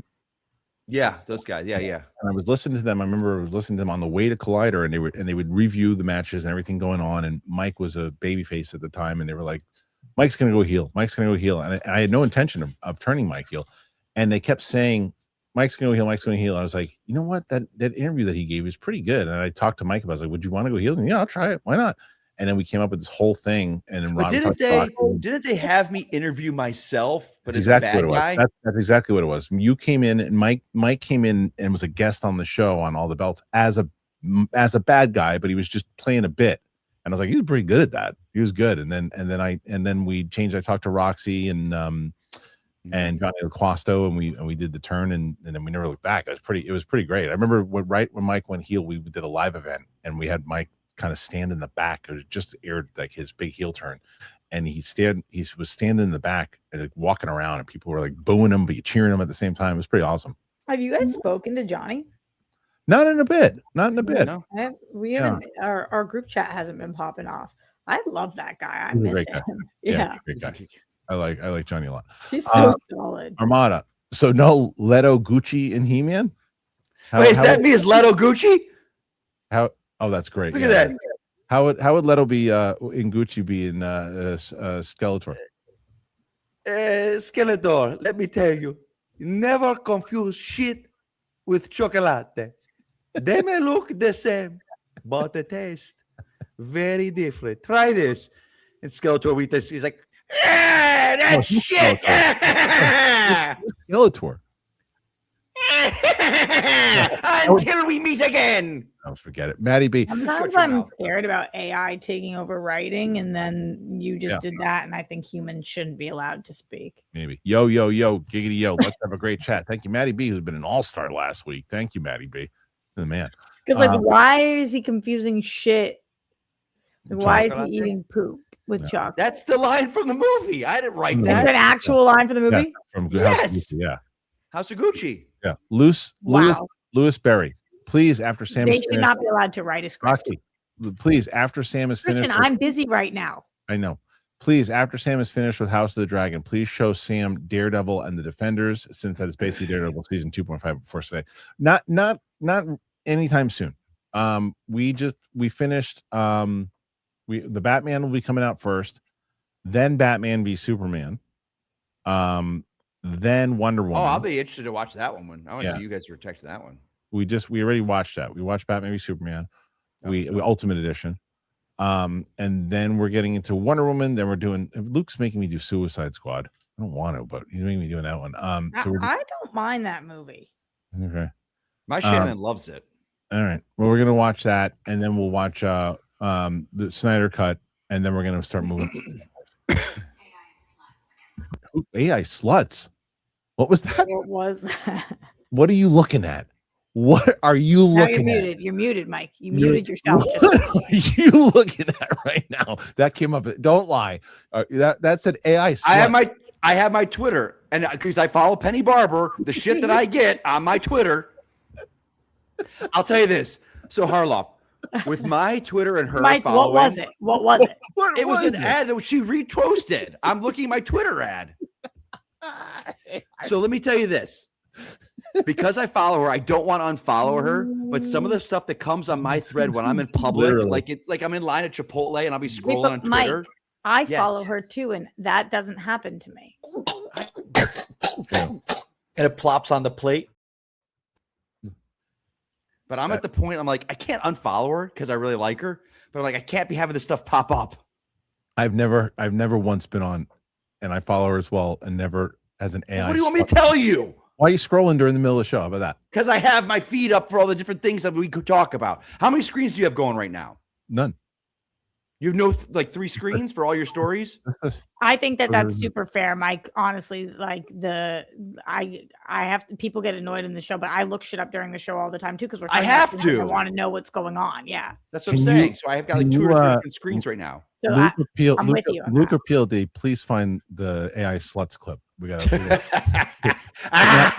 not the actual one that he found, but the one that moment that just happened in the show. Oh, I thought you wanted them to go to Penny Barber. This is hilarious. This is somebody who never watches our show. Never seen it before. Yeah, we interviewed her. She's on the. I have some of my friends that when they go back and they watch some of that stuff and they're less like, so what? How did this all happen? I was like, well, here we go. Yeah, that's a long story. All right, Mike. AI slutting it up, and let's get to the next one. And this one is Aquarius 7655. Love the Tuesday show with Mike and Rox. Love you both, but please tell me that Smets is back tomorrow. He's been gone a while. He's awesome. Yeah, Kevin's back tomorrow. I talked to him already. He's coming back. Maddie B. Nicholas Galatine's last name is pronounced Galatzine. Oh, there you go. Galatzine. Like magazine. Thank you, Maddie.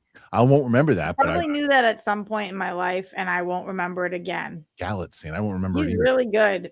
I like him. Yeah. All right. Let's see. Mr. Reyes 77. No one was even talking about the Michael movie, and critics trash it. Yet it's closing in on 800K. Hopefully, we get a part 2. Nobody was even talking about it. I don't know. That's true.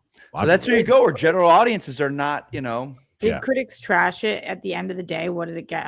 Yeah, the critics definitely. I mean, I was not one of those critics. I'm going to look it up. Yeah, I'm going to bet you that it was low, but I bet you now it's at 43%, but it was like 36 or something. But I bet you it was low. 39, which is crazy. And that's good. You know what the popcorn? I want you guys to guess. So 39 on the tomato meter. Guess what the popcorn meter is? 91. 97. Yeah. Holy shit. That was. Yeah, I told you that was the one when I read that, and after seeing the movie and hearing the reviews, people were not reviewing that movie. They were reviewing what they wanted to be in that movie. It's different. I still haven't seen it. Oh wow, Maddie B. Wow, I didn't know He-Man and She were twins. I've always thought they were cousins. Yep. Screwface John, what's up, Screwface? You don't need to rip something, but toxic positivity is just as bad as toxic negativity, especially when people rely on your word to see it if they should spend money on a movie. I kind of feel that used to be the point of critics. That's a great point. Phenomenal point. But the thing is, I don't agree with this point. I totally agree with this. And the thing is this, critics really haven't changed as much, to be honest with you. What's happened is that for a long time, and this is the ironic part and the frustrating part for me because I saw this all go down. The studios and the publicists, when 2010, when Mark and I were doing it, they wanted nothing to do with YouTube reviewers or social media or any of that. They wanted the print critics, and they wanted nothing to do with that. When it started to become view-centered, people started to really see the impact of TikTok and all that stuff. That's when the studio said, let's get the influencers involved and make it a marketing thing. So that comes in first. The critics are still being honest. Critics are still reviewing and doing their thing. A lot of the critics, I mean, look, I love Alonzo Duralde and Kristen Lemire. There's somebody still doesn't know who I am. That's not true. You saw him twice. And did say anything? Twice. Really? Nothing. No, I'm sorry. Not one thing. I'm sorry. There's only so much I can do. Seen him 2 times. Okay. Well, they both loved Mando and Grogu. They loved it. And I usually, you know, and I think they're brilliant critics. They're critics. They're not dishonest. Yeah. Can I explain why I think that this is sure? Okay. Sure. I completely agree. And I've never referred to myself as a critic. That's why this is not relevant to me. But that when you're a critic, you decide that what your job is to get people to know whether they should or should not see a movie based on your opinion. Like that, critics say, this is my opinion, and they know that that's their responsibility. I've never seen a critic be toxically positive. I don't really know what that term means. Like, what critic has toxic positivity? I don't know what this is.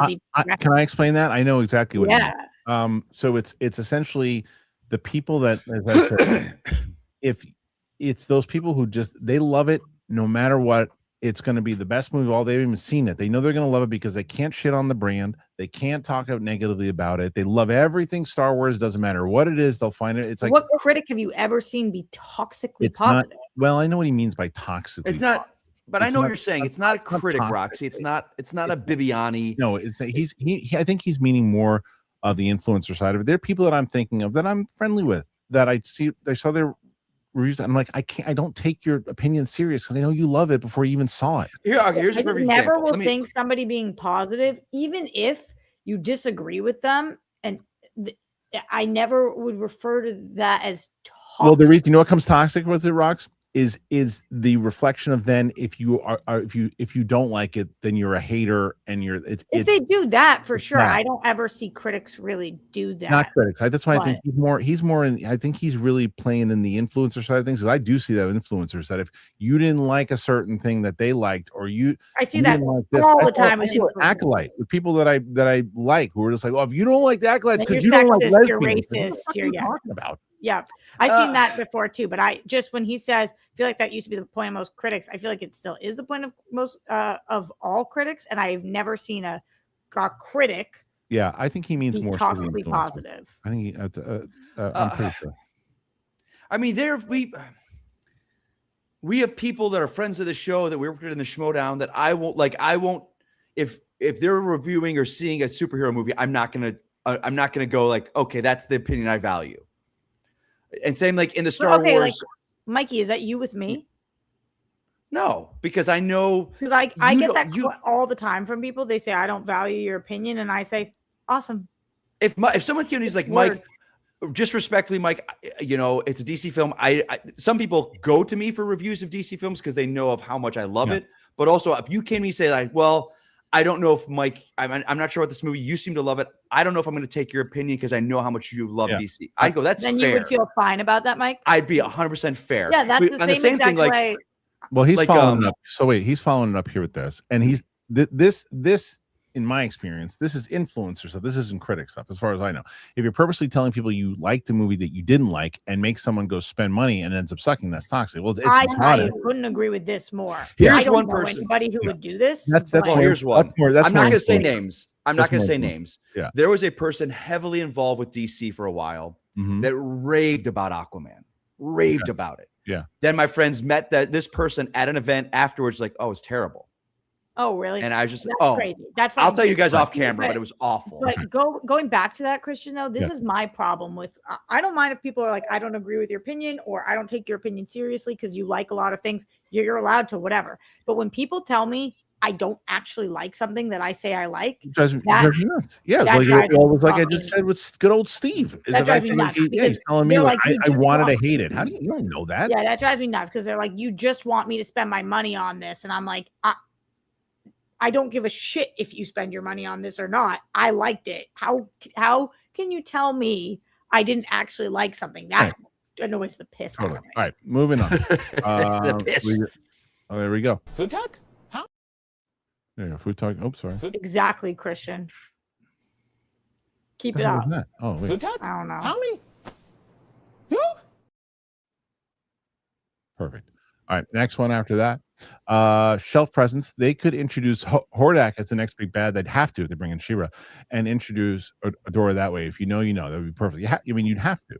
If you know, and I don't know. You don't know. Hordak would be. You'd have to bring him in. What's Hordak? He's like her villain. One step up he's a scarier villain than Skeletor.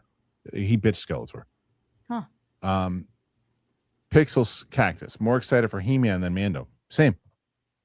Pixel Cactus, would you ever have Smets come on this show on Tuesday, even for a segment? I'd love to see Mike Roxy play the Smets game. They'd be good at it. The problem is Kevin only has a certain amount of time, so we crafted out time for him on Wednesdays. He's very busy as an editor too, so it's hard for him to get on other shows. But it's not never say never. Just right now, no. Kevin or PLD, can you get? I saw you wrote "ha," but can you actually get the clip from Kevin that he sent? Make sure, because I'd like to see that. Or unless Luke already put it in there. Ron H. Roxy, when something looks and smells funky, you do not eat it. You must have done that earlier. How else can you explain your bizarre behavior?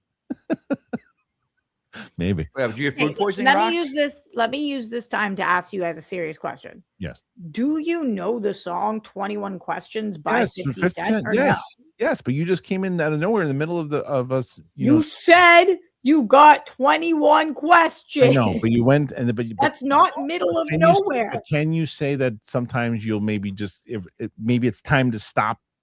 And yeah. Okay, that's fair. All right, let's see next one. But I don't stop. That's fine. And then I watch this. This is going to be a hot take, but you know who should have done a slightly silly He-Man in the 90s with proper gay undertone? Joel Shoemaker. Well, I'm glad that he didn't. Thank you. That's funny. I'm glad that he didn't, because that would have hurt the brand. So, no, thank you.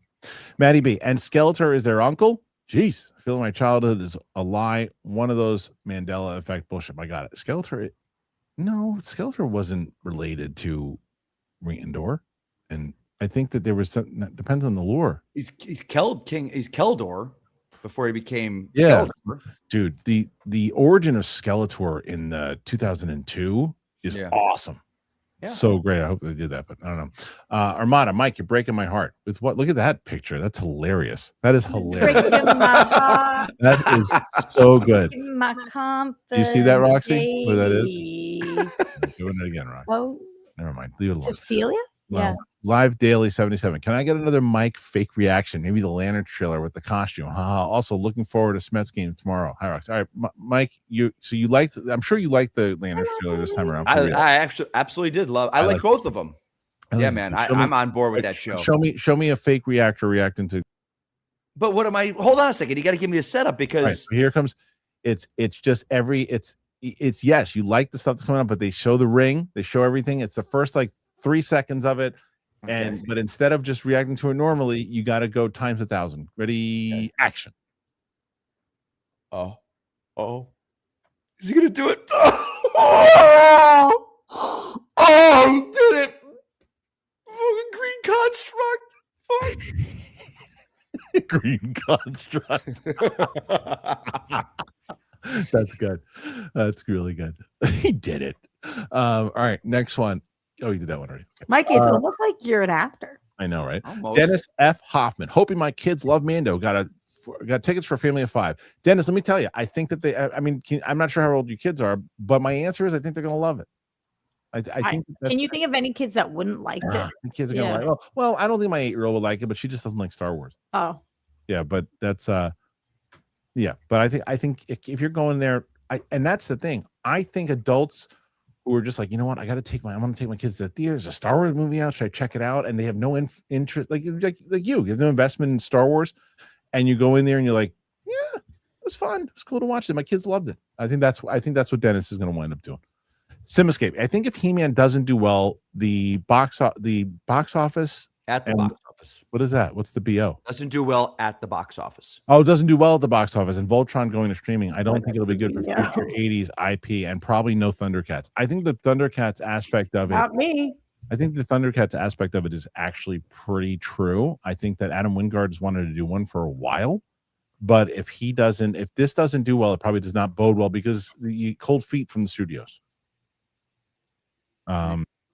Yeah. It's tough, man. It's tough. It's an 80s. It's the audience for that is narrowing, and nostalgia can only go so far. You got to get new people into it. So I don't know, man.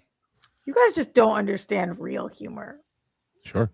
Armada, Are you mad that Skeletor doesn't seem to have that high pitched voice like he did in the initial cartoon? You pea brain. No, not yet. I gotta see how it is. It might be a different take on it. That's fine. Aquarius, another great show.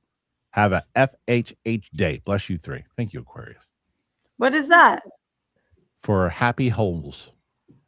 Noah Lawson, after Mandalorian and your disappointment with Star Wars today, have you considered going back to Legends novels to fall back in love with the franchise again? I recommend first revisiting the Thrawn trilogy again. I just don't have enough time to read. No, look, I'm looking forward to Starfighter and seeing. Let me see. Hold on. And we'll watch the Snyder cut, and then we're gonna start moving. I'm trying to find. Wait. What? And they sent Smith sent me the segment the clip of the AI sluts thing, but it's too long. It's too long. I think PLD is looking for it. I don't know why you can't cut it. It take 2 seconds. Use the clip that Kevin has. Anyway. Shots fired. I just hope like there's two sides to me with this. I hope that the first thing is that Starfighter does well and they can just maneuver off and do that. But I told you, I said it when Filoni was announced as the guy. I think it was the wrong choice. But we'll see moving forward. Past this is still, you can still chalk this up. This was greenlit under Kathleen Kennedy and everything too. Although he's a producer on the movie, and this feels like a Filoni movie. So we'll see. I don't know. Mike. Perry can be critical of movies. Didn't say she couldn't be critical. There's a difference between being critical and being able to dive too deep into it now because of what she does. She just saves it for the Mary Hour live stream she does on her channel with Matt Donato when there's new movies. I mean, that might be true also. I don't watch. That's cool. Jimmy B, 93. What's up, guys? Yo, Roxy, I heard you say that your new boyfriend isn't into pop culture / entertainment. Either is my girlfriend. Do you ever worry that you're missing out on enjoying these things with your significant other? As somebody who dated somebody previously who was seriously into pop culture and entertainment, former winner of the movie Trivia Schmodown, I super duper don't miss that. Yeah. It would bother me if the person I was dating wouldn't watch movies or TV shows. But I like showing things that I care about. I don't need to be with somebody who watches more than me. That's fair. Okay. So no, I'm not worried that I'm missing out on that, but I do understand if somebody won't watch shows or movies at all, I couldn't do that. Fair. Let's go into 64 right now. Pretty good. Mike Joyce. I hope the Shejects react to Obsession. Everybody's talking about this Obsession movie. Mike, that's so funny. We're in a group chat about it right now. Everybody is talking about it. I am not watching it to do a reaction. Hopefully Tara and I are on it. Yeah. Aiden Doherty. I get the complaint, Christian, but Filoni has been in a cameo in every season. The Mandalorian is the same New Republic X-Wing pilot, Trapper Wolf, including multiple other directors of the show, like Rick Famuyiwa. I know. But the thing is, back then, Aiden, guess what? He wasn't running the company. And I know when they shot it, he wasn't running it either, but he's running the company. And it's like, it just comes off like it's the shot itself, because everybody else, it's like, okay, little things here. If he was flying the ship and then just like a little shot of him doing it, but this single shot of him sitting at the bar with the cowboy hat, it's like, come on, dude. Like, stop. I can't believe I didn't notice. Armada 8YT. Will Mance like Mando and Grogu? He didn't. He didn't like it. He was disappointed by it. I don't know what his tweet said, but from I love Mance. Yeah. Matthew Cooper dropping in to say Roxy is the best. Christian, don't spoil Doomsday for her. Do you? Every time his name pops up, you pretend like you don't know who my manager is. I love how supportive he is of this show. Because he knows what happens in Doomsday. Oh, and he does. And he keeps telling me. I don't know, man. He keeps asking me, do you want to know? Do you want to know? Oh. Christian, yes, you do. There's so many plot points that you said that you know. Like Campia said something, and I keep saying, la, la, la, la, la. I don't want to hear. I know some things, but I don't know. I don't know much. So I told him, I've told everybody, I don't want to know. You know, nothing. Right. Well, I just don't want. Yeah, why would you want to go in fresh? I get it. Yeah, I don't want to know. All right, next one. Mogero, watch the Patterson cut fan edit of Boba Fett, Obi-Wan, and Ahsoka. It really streamlines their narratives and hides the fumbles they made. You guys, that's what's a Patterson cut fan edit? People do edits, and there was some really Smets did a really great edit of Obi-Wan. I'll tell you what my problem is with the fan edits. I wind up wanting them to be canon, and they're not, and I get sad. It's like it's sad. It's sad. It's like that whole thing when they did the anti-cheese edits of the prequels were great, but they're just edits. They don't really it's like you can't watch the edit I want? I want the Benny Hill Obi-Wan Kenobi edit. That should be canon. That is fucking canon. I watched that the other day. PLD, please put that on because I want to watch that again. I know it pains PLD to say anything negative against Star Wars, but we got to show that. That is hilarious. Have you ever seen it, Roxy? Mm-mm. The Benny Hill scene from Obi-Wan. It's brilliant. It's hilarious. Yeah. Bobby, my review of He-Man matches up with exactly what Jermaine Lucier said in his tweet and article. Regardless of how I feel, I'm still rooting for it because there are things to love. That's fair. There you go. Bobby Todd feels the same way. So there you go. Claiborne Davis, since all three of you write, are there any books or resources you all recommend for amateur writers? I mean, it's so old school, but it's Sid Field. It's so old school. Sid Field, though, is the one. It depends on what you're trying to write. Yeah. If you're writing a book, just read. Right. I read in the series, in the style that you're like in that genre. Like I read so many thrillers and action political thrillers, and that is to me so much better than a A, B, and C point book on how to write. Find your voice and write your voice. If you're looking for literally the place to start for a screenwriting book, Save the Cat. That's the first book that I enjoyed that book. I really did. Yeah. AI sluts. Oh, AI. Wait, hold on. You hear my face. I'm like nonplussed. I'm like, listen to it. It starts immediately. Hold on. Perfect. It really is perfect. That's really good. All right, Mike. How are you enjoying Starfield, Mike? Have you spent hours in a shipbuilder like I did? Is it too bleak for you?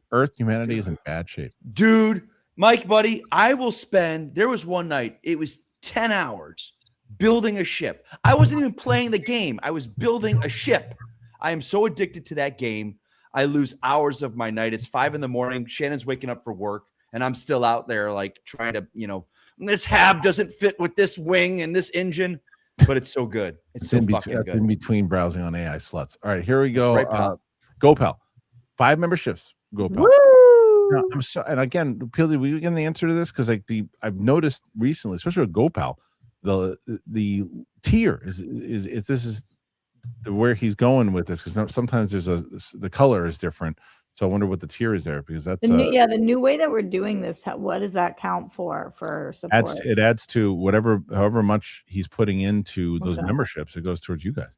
The Little Yankee. I'm really worried about Starfighter because Star Wars is dead in the water. A Mad Mando movie does the IP no favors. Glad to be seeing it with Campy and friends. So what's that Campy part? Is he doing a screening or something? He's doing a screening here in Long Island. I'm probably You live there? No, he's got he does that. He's got that RV and he does like a tour and he does watch alongs with fans. It's actually pretty cool. But in the RV? Well, no, he parks the RV. Roxy, they go to a theater. Parks the RV in the theater. I didn't know if you meant like he does a projection. No, drives around the RV and around parts of the country. I just asked was not that fucking crazy. You just said he does his RV thing. So to say, he does it in his RV, you've never. I don't think many people would think that he was doing the screenings in the RV, but I don't mean the people in the RV. I just mean, have you never heard of a projection? Okay, listen. So he's going to be in Long Island, and he had announced he's going to do this thing, and I was like, at first, depending on, I said this going back to Steve's comment. I said, if I really like this movie, I'll go watch it again. I'm not going to see it again. I might stop by after work and go to the thing when they're having their the meet and greet and say hello. But yeah, he's doing that. So I wonder what you guys are going to think about it. But I don't. It damages the brand, but it's enough time to build the brand back up by the time we get to May of next year, for sure. You got to get excitement back. That's the main thing. You got to get excitement back for the brand. You should do more RV screenings. Me? That would get excitement back. Go, pal. If Mike had a cat, it'd be shitting in his house all of the time. Did you shit in there? Getting a cat because people that have cats, they've got litter boxes, so there's just a thing of shit sitting in their house. Richard Jennings was the best. He's like, there's a comedian, and he would talk about the. Oh no, it wasn't Richard Jennings. Who it was? Shit, who was it? Oh, he talked about this.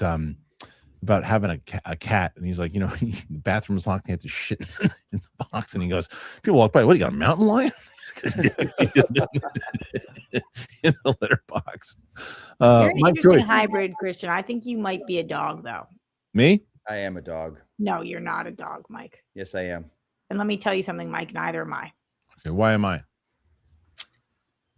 You just might be a dog. It's hard. You are a cat dog. You're a lone little cat dog. You're like one part dog, one part cat. But I would lean you towards dog because the like community aspect of it and the bringing of together. You're not usually like a solo entity, and you're not prickly.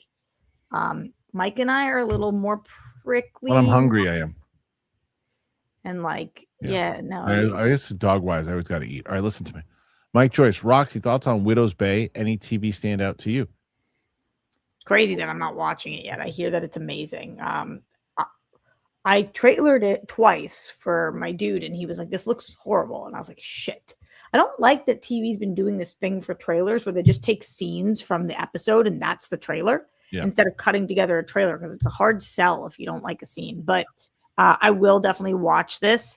I have been watching a lot of feel-good TV right now. I know we didn't do a TV picks for this week, but I'll say Hacks is hysterical this season. I really am liking Running Point season 2, which is the Kate Hudson show. Very fun. Margot's Got Money Troubles, fun watch. So, yeah, I'm mostly watching things that are like, ooh, instead I got something good for you to watch. What is it?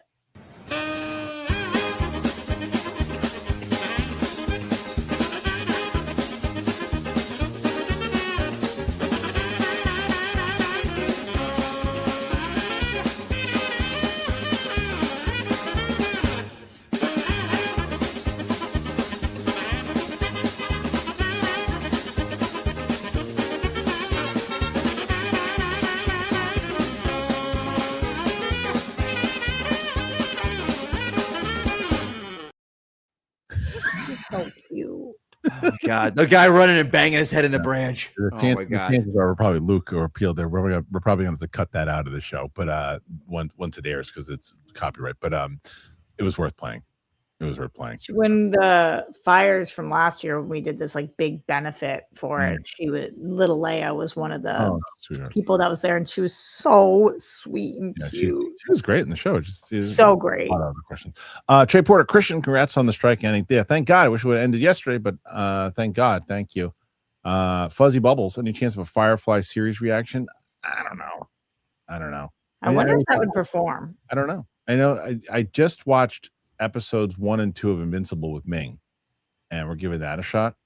We can try that first. I reacted to the pilot to The Sopranos because Sadie had never seen it a year ago. Roxy, I recorded this reaction a year ago, and I just sent it off to get edited. Why? Because Sadie didn't know if she wanted to commit to the whole series, and I said, you'd have to really, if it does well, I said, I'm not going to submit this because if it does well, then we're going to have to watch it. And then she brought it up to me. She's like, whatever happened with The Sopranos? I said, I didn't submit it. She's like, submit it. And I was like, you got to watch the whole series. She's like, I'll watch it. So I was like, okay, let's see how it does. So we'll give it nose a shot. And we'll see how it does. She'll have to rewatch it.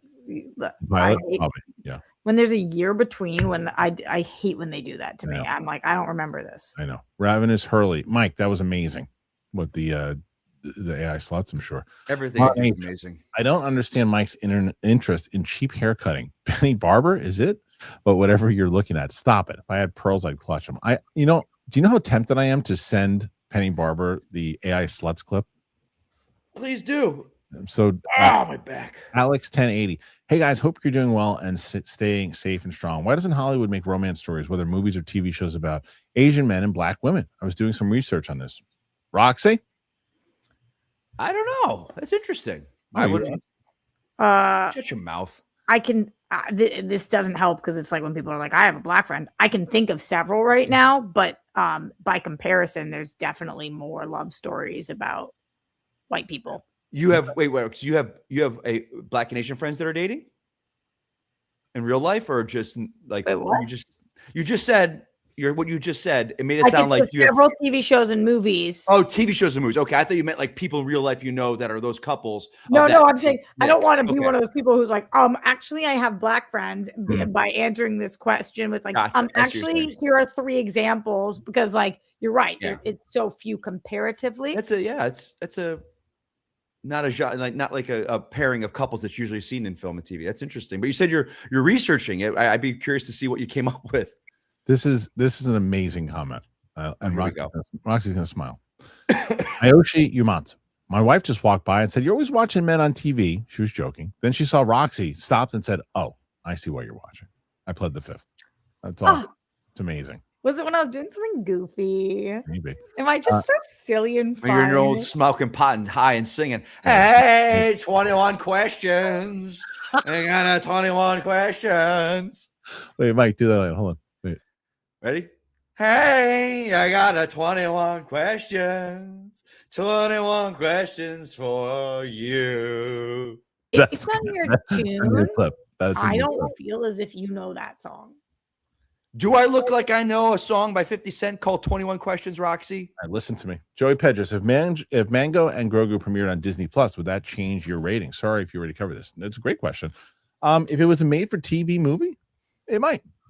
How would you have felt if this was like episodes 9, 10, and 11 of a season? I would, if this was episodes, if it was 12 episodes and this was like episodes 6, 7, and 8 of the season, I would have been like, Mike, relax. There's so much more left in the season. They're gonna do more. I could see us having the conversation. It was a good like lead up. Then that they're gonna mention that stuff that happened on the planet with the Hutts, and now they'll get into this and they'll get back to the New Republic stuff and they'll further it out. So as something like that, if it was just a Disney Plus movie, like a further adventure, I would have probably liked it better for sure. If this makes them money, are you going to think it was the right call? What kind of money are we talking about? If this hits 550, I'm going to say that it was the right monetary. I always thought it was monetarily a smart decision to try to, instead of spending $200 or $180 million on another season that they can't get the money back for, to try to get the money and put it back in the account and see what the interest is. Monetarily, it makes sense. It just shows you a damaged brand. Like I've said many times over, I've seen clips of people thinking this thing's going to make $2 billion. And I said, please just make sure you wrap electrical tape around your face like this and don't talk anymore, because you can't say stuff like that. There's no world where this makes $2 billion. Like you're not allowed to make predictions if you think it's going to make $2 billion. It's like you're lucky if it makes 600 million. Like that's the equivalent. If this hits 600 million, that's the equivalent of it hitting $1 billion. Fair enough. Yeah, we'll see. It's not the equivalent of that. It will be. That's what it. No, I'm saying it is. So that's the excitement level of what it is. Trey Porter, thoughts on Brock's return last night? Did you watch? I saw the clips. I don't understand. I mean, I do understand. So because it just, there's no excitement again. Talking about no excitement. WWE doesn't know excitement. So they're like, we got to bring him back, bring back Brock. And it's just kind of like diminishes that great retirement that he had. So yeah, they need somebody for Oba to feud with for a little bit. Johnny Patriza, Roxy, stop this. Love you.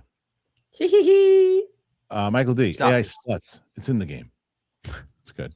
Skeletor is your uncle in Kevin Smith's show. Okay. I don't remember him in the old school, if that's the deal. That I don't know. C21 Jack 49 for TV picks, please. Finished Rooster and Archie was dislikable. Hope he doesn't return for season 2. I will say that I think that he, besides looking like Sam Witwer, he doesn't hit the intent, I think, of what he is not likable. He's not he's an actually horrible person. So I am confused on what a future with him could look like, because we can't root for him with either of the two potential love interests, obviously. No. So what do? Do you root for him to like be alone and grow from this, and be a great dad? or like what. Right, what are we doing with but it? I do like that they had him in the first season because I do think that it really added to the daughter's arc. Yeah, but I think that's I think that maybe should be it for him. I kind of agree with you. Love the actor though; yeah. he's phenomenal, and I think he's going back to Ted Lasso, right? Okay. So Was I didn't realize that's what he was on. John and Patricia, how's One Piece, Roxy? Have you finished it yet? Well, she won last week, so she was supposed to watch. yeah, so I watched an episode. Good. Season 2, and you like season 2 much so better, now right? I've seen season 2, episode 2. This was the whale episode. Oh, it's a good episode. It was good. It was good. We keep adding in people like the people that I'm like, I don't even know. Number 13 is the guy, whatever it is. Like we add characters that that take me a while to care about. Okay. Instead of sticking to the core. But I did really like that one new character who was taking care of the whale. And I felt he really was cool. bad for him. Yeah, He was really cool. So sometimes they hit for me and sometimes they miss because sometimes they're so cartoonish. Like the girl and the guy that were already in there and they're like, look at it. And I was like, oh my God. But even the girl that's already in there, like they build off that. So you'll see. Okay. Yeah. I like it. I definitely think Two better, right? Yeah. Yeah. I didn't watch She-Ra much back in the day, but I remember we watched He-Man She-Ra crossover movie at classmate's birthday, second grade. That was a great crossover movie. Great crossover. What was it a crossover with? That's with the She-Ra series and He-Man. It was basically to show how they were related and stuff. KCG, Mike, Rox, what was your opinion on the Ronda fight? Well, Mike loved it because it was politically driven, but right? No, shut your mouth. You're so foolish. Wait, what are you talking? What actually are you talking about? He was rooting for was rooting for Gina to lose no matter what. Hold on a second. Let's pump the brakes there. Yeah, right. I actually, before all the bullshit, was a huge Carano fan. Okay. Like Haywire. I think that movie's awesome. Like I loved her in Star Wars. Mm-hmm. You loved Gina Carano in Star Wars? 100%. I thought she was perfectly cast in that role. And I think I loved hearing the interviews with her where she loved working with Favreau and these directors that were bringing out the actor in her and really coaching her and working with her. Like, I love that. Is when all this shit went down, I got into it with a lot of people because as a company, Disney was allowed to fire someone if they wanted to. Whether you renewed her contract or not, they are a private company that if they don't like what you're saying, can go, we don't want to work with you anymore. Did you feel that way about Gunn? With the whole Disney thing? Yeah. With his tweets? Yeah. Yeah. It's like, and clearly we all work for private company. I work for a private company, Universal Studios. And if I'm on social media saying stuff, Universal can fire me. Do I think that's fair, even though it's my private social media? No, but they're allowed to. But yeah, I mean, allowed to is also, you got to be careful too, because they clearly they settled out at a court. Sure. Anyway, point is, what did you think of the fight? Did you watch it? Yeah, I did. Yeah. I can't imagine any scenario in which my arm is an arm bar, knowing that it's going to be broken in 2 seconds and not tap the fuck out. Like real. That is terrifying to me. Of course it was. That wasn't fixed. Roxy, what did you think? Yeah. Oh my God. People who said it was fixed. I was just like, what? So silly. People forget that Ronda Rousey would finish people in less time than that. The reason I was super bummed with it is because the 17 seconds that the fight lasted, like watching what Gina was able to do with her body and her. You wanted to see her kind of showcase something, right? Me too. I really wanted to see something. I wanted to see a good fight. It obviously wasn't. What Ronda did was ridiculously impressive. I hope that we see another fight from Gina, even though she said no, because I kind of just want to see like what she can do. She seemed more likely to fight again than Ronda did. Yeah, I agree. Just like taking my thoughts about them as individuals completely out of it. It was not a good fight. So yeah, it wasn't a fight. It wasn't a fight. But I do think that Gina and Ronda handled it really respectfully leading up. I loved their press going into it. I loved how Ronda was like, yeah, of course I thought Gina would be ready. I love how much she admires her. And I loved afterwards their interview. So I thought that was cool. Ron H coming in hot. He's on the same wavelength that you are today. Kristian, if Mike and Roxy are weirded out by this Ron H character, I'm still using that gangster fruit, green apple OG. You explained it to him. He was stoned up his tits yesterday. I love Ron H earlier in the chat saying, this is what he just wrote out of nowhere. He just said, I hate being sad. No, that's pretty fair. Armada, I feel you, dude. Look, first of all, look at that picture of Roka. That's amazing. Jesus Christ. Is that real? Is that real? Or What are they doing to him? The anime is almost like the comic book nerd. You think Richard will like He-Man more than Mando? Hey, listen, I need a little bit of story here and there. You know, you put Stratos over here. I'm always a big Teela guy. You show me a Teela's running around. Don't even look at me. I can't even look at anybody in Mando. Sigourney Weaver, maybe like 30 years ago, but come on. Teela's a hot piece. Thanks, Richard. I think Sigourney still looks hot. She is. Mike Joyce, that's Richard, not me. Mike Joyce, Roxy, Ron H tells us what he smokes every day during the show. What is your favorite strain or brand? Least favorite? Oh, man, I'm all over the fucking map. Yeah, we need a sponsor. Yeah, I'm all over the map. I don't have a number one favorite or least favorite right now, but my preferred form recently has been my bong, and my least favorite usually is like liquid edibles. That's a good one. All right, let's see. Next one here. Rick's top picks. Will you be watching Suicide's extended cut? Probably not on that one. No. David Jordeo, Kristian, when you were working on your He-Man project for Warner Bros., was there any reference to She-Ra or plans to use it down the road? Plans to use it down the road, yes. In the actual thing that we wrote, the big treatment, she wasn't in yet. It was awesome scene with Stratos. It was one of my favorite scenes that Riley and I wrote. It's like it opened with Stratos kind of flying with this information to try to get away. Would you ever release it? We did. We released it on the website a long time ago. Right. I don't know where it is now, but Cassio Beard, what we should do is just give it a Smets to do an AI version of it. Cassio Beard, Master Universe is going to do D&D numbers. I hope I'm wrong. I think you might be right. D&D did maybe numbers, right? It was critically acclaimed and audiences loved it, but nobody saw it. Armada, Mechanic and Masters will be MVP. Hope so. Over under 40%. I don't know. I don't know how much he's going to be used, so I'll go under for now. Eric, Mr. I crap and shits. Am I the only one that hopes that there's a Skeletor remember meme as a mid or post credit scene in Masters of the Universe? By the way, go Cavs. No, we're not going to go Cavs. Oh, by the way, Roxy, I'm so glad you brought this up. Did you see? I saw something this morning and I thought of you immediately. I was watching the Yankee game last night. Okay. And they came back and they hit, and it was 7-5 was the score. But when they hit the 2-run homer that was hit, to take the lead, do you know who I saw in the front row cheering as Curtis hits the home run? No. Who? Jimmy Fallon. Really? Isn't he a Boston Red Sox guy? Well, he's definitely a Boston guy. He did a Fever Pitch movie. Yeah. And he's there, cheering for the Yankees. I was like, he's got it. He that can't go over well. Let me look. He was cheering for the Yanks last night, and yeah, as far as the Knicks are. Is he a lifelong Yankees fan? I did not know that. What the hell? It says Jimmy Fallon's a lifelong Yankees fan, despite confusing some viewers who know him from his lead role as diehard Boston Red Sox fan from Fever Pitch. He's subsequently been spotted sitting behind Yankee Stadium. Yeah, maybe it's. I mean, he works there, so.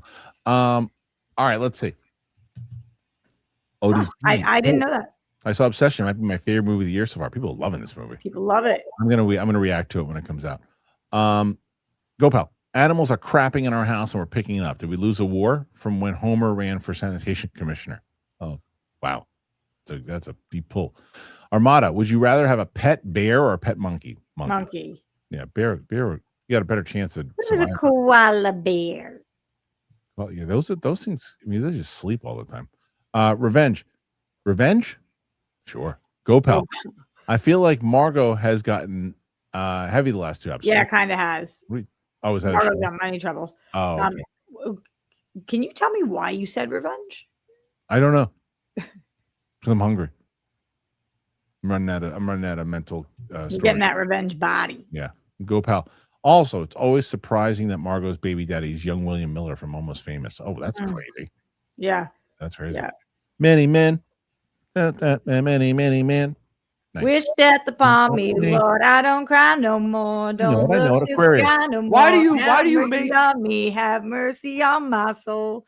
Wait, Roxy, why are you singing 50 Cent as if it was a country song? Don't mind on me, don't mind on me, don't man a man, go mind on me, don't know what do. It's like you're like country music. Don't know what do, he says.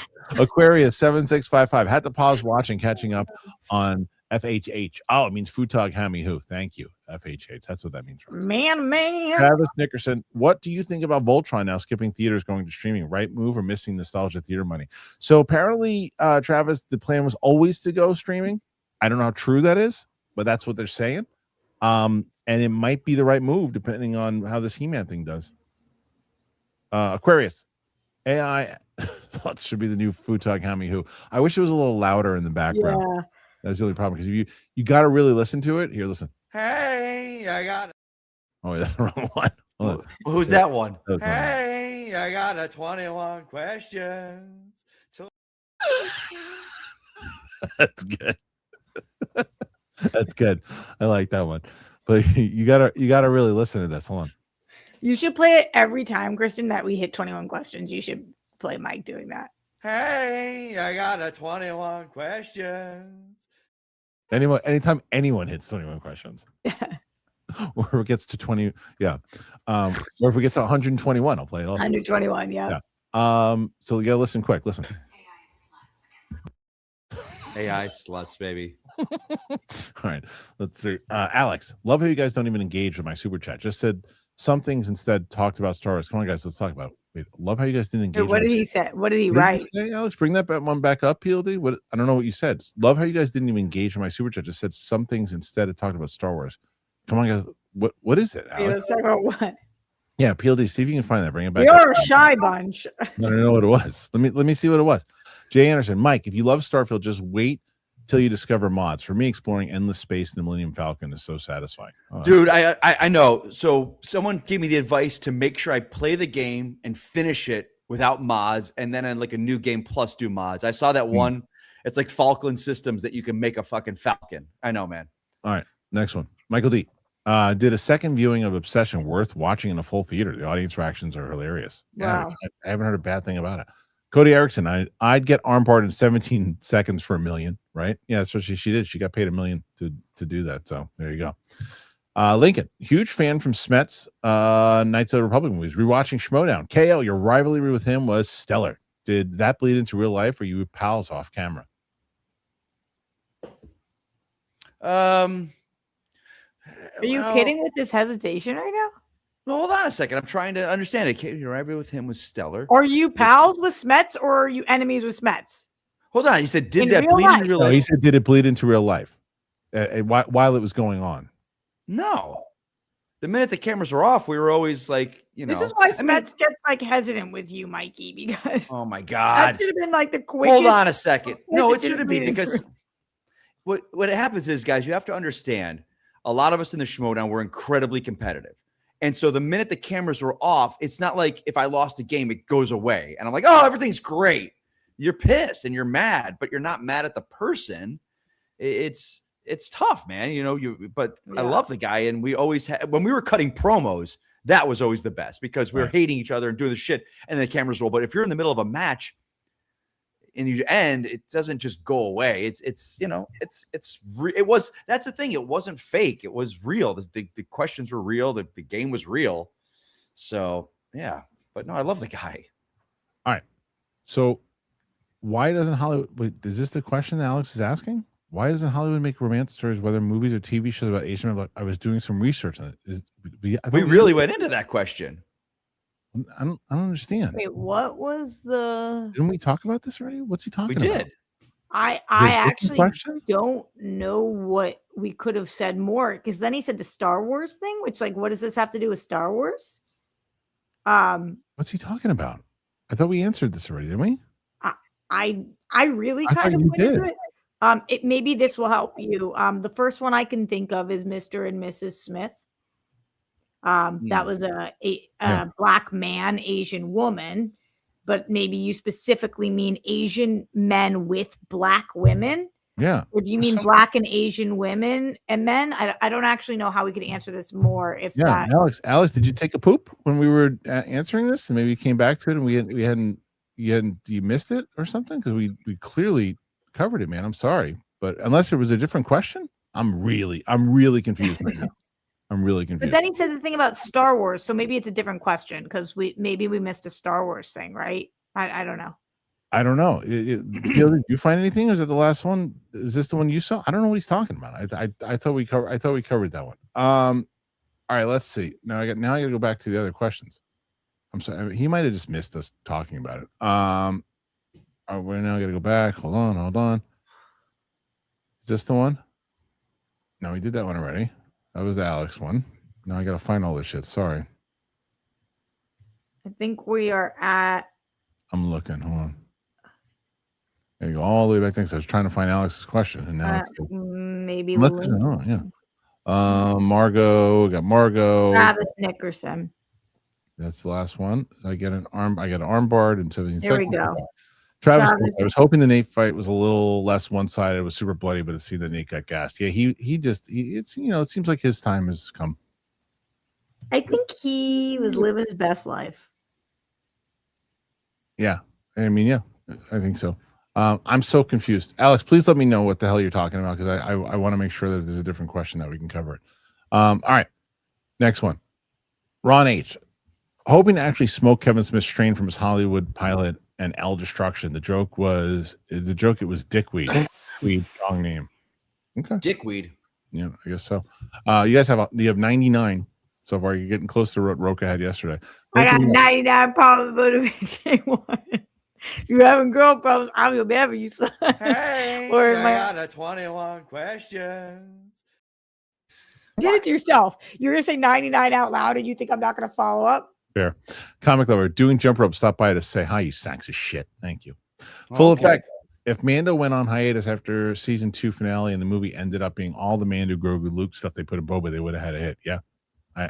If they would have done that moment, dude, the Luke moment in the theater, like if that would have been the moment, like you would have had that cameo show up. What? Not again, not a repeat. No, that's when it was the first time. Yeah. Gopal, don't the koalas all have the clap? Do they? Yeah, that's a real thing. Wow. Ron H. Per bear or monkey? Bear, definitely bear. Not just any bear. Got to be cocaine bear. It's good. I would not want cocaine bear as a pet. No, thank you. Armada, Leto Gucci should have been in Tron Ares. Yeah, no. Big festival corn dog or turkey leg? Is that me as Leto Gucci? Yeah. Jesus God. Armada, big festival turkey leg.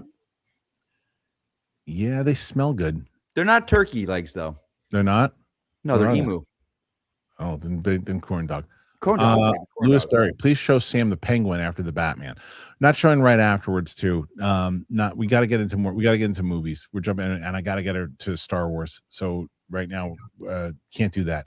Michael D. Mike, can you sing 50 Cent, but is Michael Caine? I don't know any fucking 50 Cent songs, but bring it up on Google. What do I got to get? Bring up in the club. Bring the lyrics up for that, and then tell me when you're ready, and then we'll do it. All right. So what do I got to do in the club lyrics? Yeah, bring it in the club. In the club. Just in the club. Yeah. Hey, Rox, ask the Patriots. There you go. Thank you, Jesse, for that. You did that to us yesterday. KCG, did we get Roxy's TV picks? What the F? Well, I do have them, and I can probably buy her unless she wants to do it. We can just save them for next week. The problem was there was 2 problems. You want to tell them what the problem was, Rox? Well, the first problem was me, and the second problem was you. Yes. I think I got it. You think you got it? All right, hold on. Yeah. You ready? Ready. All right, here we go. Hold on. Oh, shit. Hold on. Go, shorty. It's your birthday. We're going to party like it's your birthday. We're going to sip on the Bacardi like it's your birthday. We know we don't give a fuck about it. No, it's your birthday. You're going to find me in the club, bottle full of bub. Look, mommy, I got the ecstasy shaking with the drugs. I'm into having sex. I ain't making love. That's good. That was good. Well done. I feel like that's going to be an ongoing thing. That was really good. It was really good. All right, let's see. Next one after that, as we're at 101. We need 101. I just got stunned. Wait. You're doing it to yourself. Listen. Yo, 305. Confusion is a great break in the day. No? Huh? Confusion is. Yeah. I had a teacher in 8th grade. We used to say when he would stop like that, we'd go, confusion. We call it confusion. Armada, AYT. We need Mike and Roxy as country singers in the show. Is that me as Mechanic? Yeah, I think so. That's awesome. That's good. Yeah, I guess you would country singer. Ron H. And L and L destruction. You don't see it, Ron. You're talking gibberish, and I'm just letting you talk. I think anal. Oh, I see. Anal. Well, look, it literally is A-N asterisk. Anal L. destruction. I think that's saying Anal destruction. Oh, I see it. I see it. He's an angry elf. Oh, okay. All right. Invincible season 5 was great. You watch it. I've seen 2 episodes of the show. I've seen 2 episodes of season 1, and you're about to see them. So hopefully people watch them that I can continue to watch. If not, whatever. Armada, have you seen that Yoda farting clip edit when he's using the Force captions when you're using the bathroom at 3 a.m.? PLD, we need that. Yeah, I don't know. Bravo, Mike. Alfred would be proud, says Michael D. It was really good. Was I really can't good. even. I have nothing to say other than it was actually impressive. Yeah, it was really good. Armada, Mike Leto Gucci singing "Many Men," please. I mean, we can't just. What's many men? You got to give. He's got. What is many men? I already sang it in the show. Many men. Yeah, many men. Many men. Bring that. Wish death on me. Who sings that? That's 50 Cent. 50 Cent, bro. Dude, 50 God Cent almighty. I think we got to set up. We got to set a goal that the songs from Impressions have to be at Have mercy on my soul. $9.99 at this Take point. my heart to Dude, that's just too much for him to do. Come on. Unheard Sirens Incorporated. Can't wait until we get into 369. 369. Damn, you're fine. Suck it to me one more time. They're doing that on purpose. Johnny Patrizia, Mike's a national treasure. Yes, he is. Kristian, you did say that the fonts win, i.e., I did. Wait, what? You would have if you were on this show, you were rightfully. Did you forget? The way that I was reading it, I wasn't Like the Fonz went, aye. You thought the Fonz said, aye. No. It wasn't like that. We were talking about jumping the shark. And he said, it's like jumping the shark with the Fonz. And he wrote A. I wrote I. And I said, I. It was you would have the Fonz. Get called out by everybody. Aye. Everyone must have jumped on you. No, but I knew Mike would have if Mike was here. The Fonz. Hey, it's the Fonz. Aye. Michael D. Mike's Hugh doing Rapper's Delight. I tell you, we got to bring. They can't for the $1.99. We can't do it. But again, we're so past our time, and Roca probably wiped the floor with He probably did. Armada. Joey Diaz is now streaming GTA Online. That's awesome. So yeah, that you're at 109. You're close to him numbers wise, but I don't know monetarily. Like I said, so for people who don't know the way that we're doing it, we don't. If you just came in here and you're like, oh, Roca had 113, we'll get them to win. It's monetarily. So yeah, they can get to 113 and they might have a shot. But yeah, you also just called the fonts. No, did you? No, it said fonts. Yeah, I wouldn't call them fonts. So yeah, that I knew, but yeah, I don't know what he's talking. What the other what the guy Alex was talking about. Because you definitely answered that question like 8 times. What the hell are you talking about? Who are you talking to? I love that you put that in there. Paragraph essay potentially. One of my favorite clips ever. All right, time to go. Roxy, where can they find? Everywhere at Roxy Stryer. Oh, everywhere at Mike Kalinowski. Perfect. Thank you guys for being here. We'll see. You're gonna blow kids? Hold on, Armada. Remember when Ellis accidentally made a Remy LaCroix tweet for a log line for Aquaman? That was pretty hilarious. No, what did he do?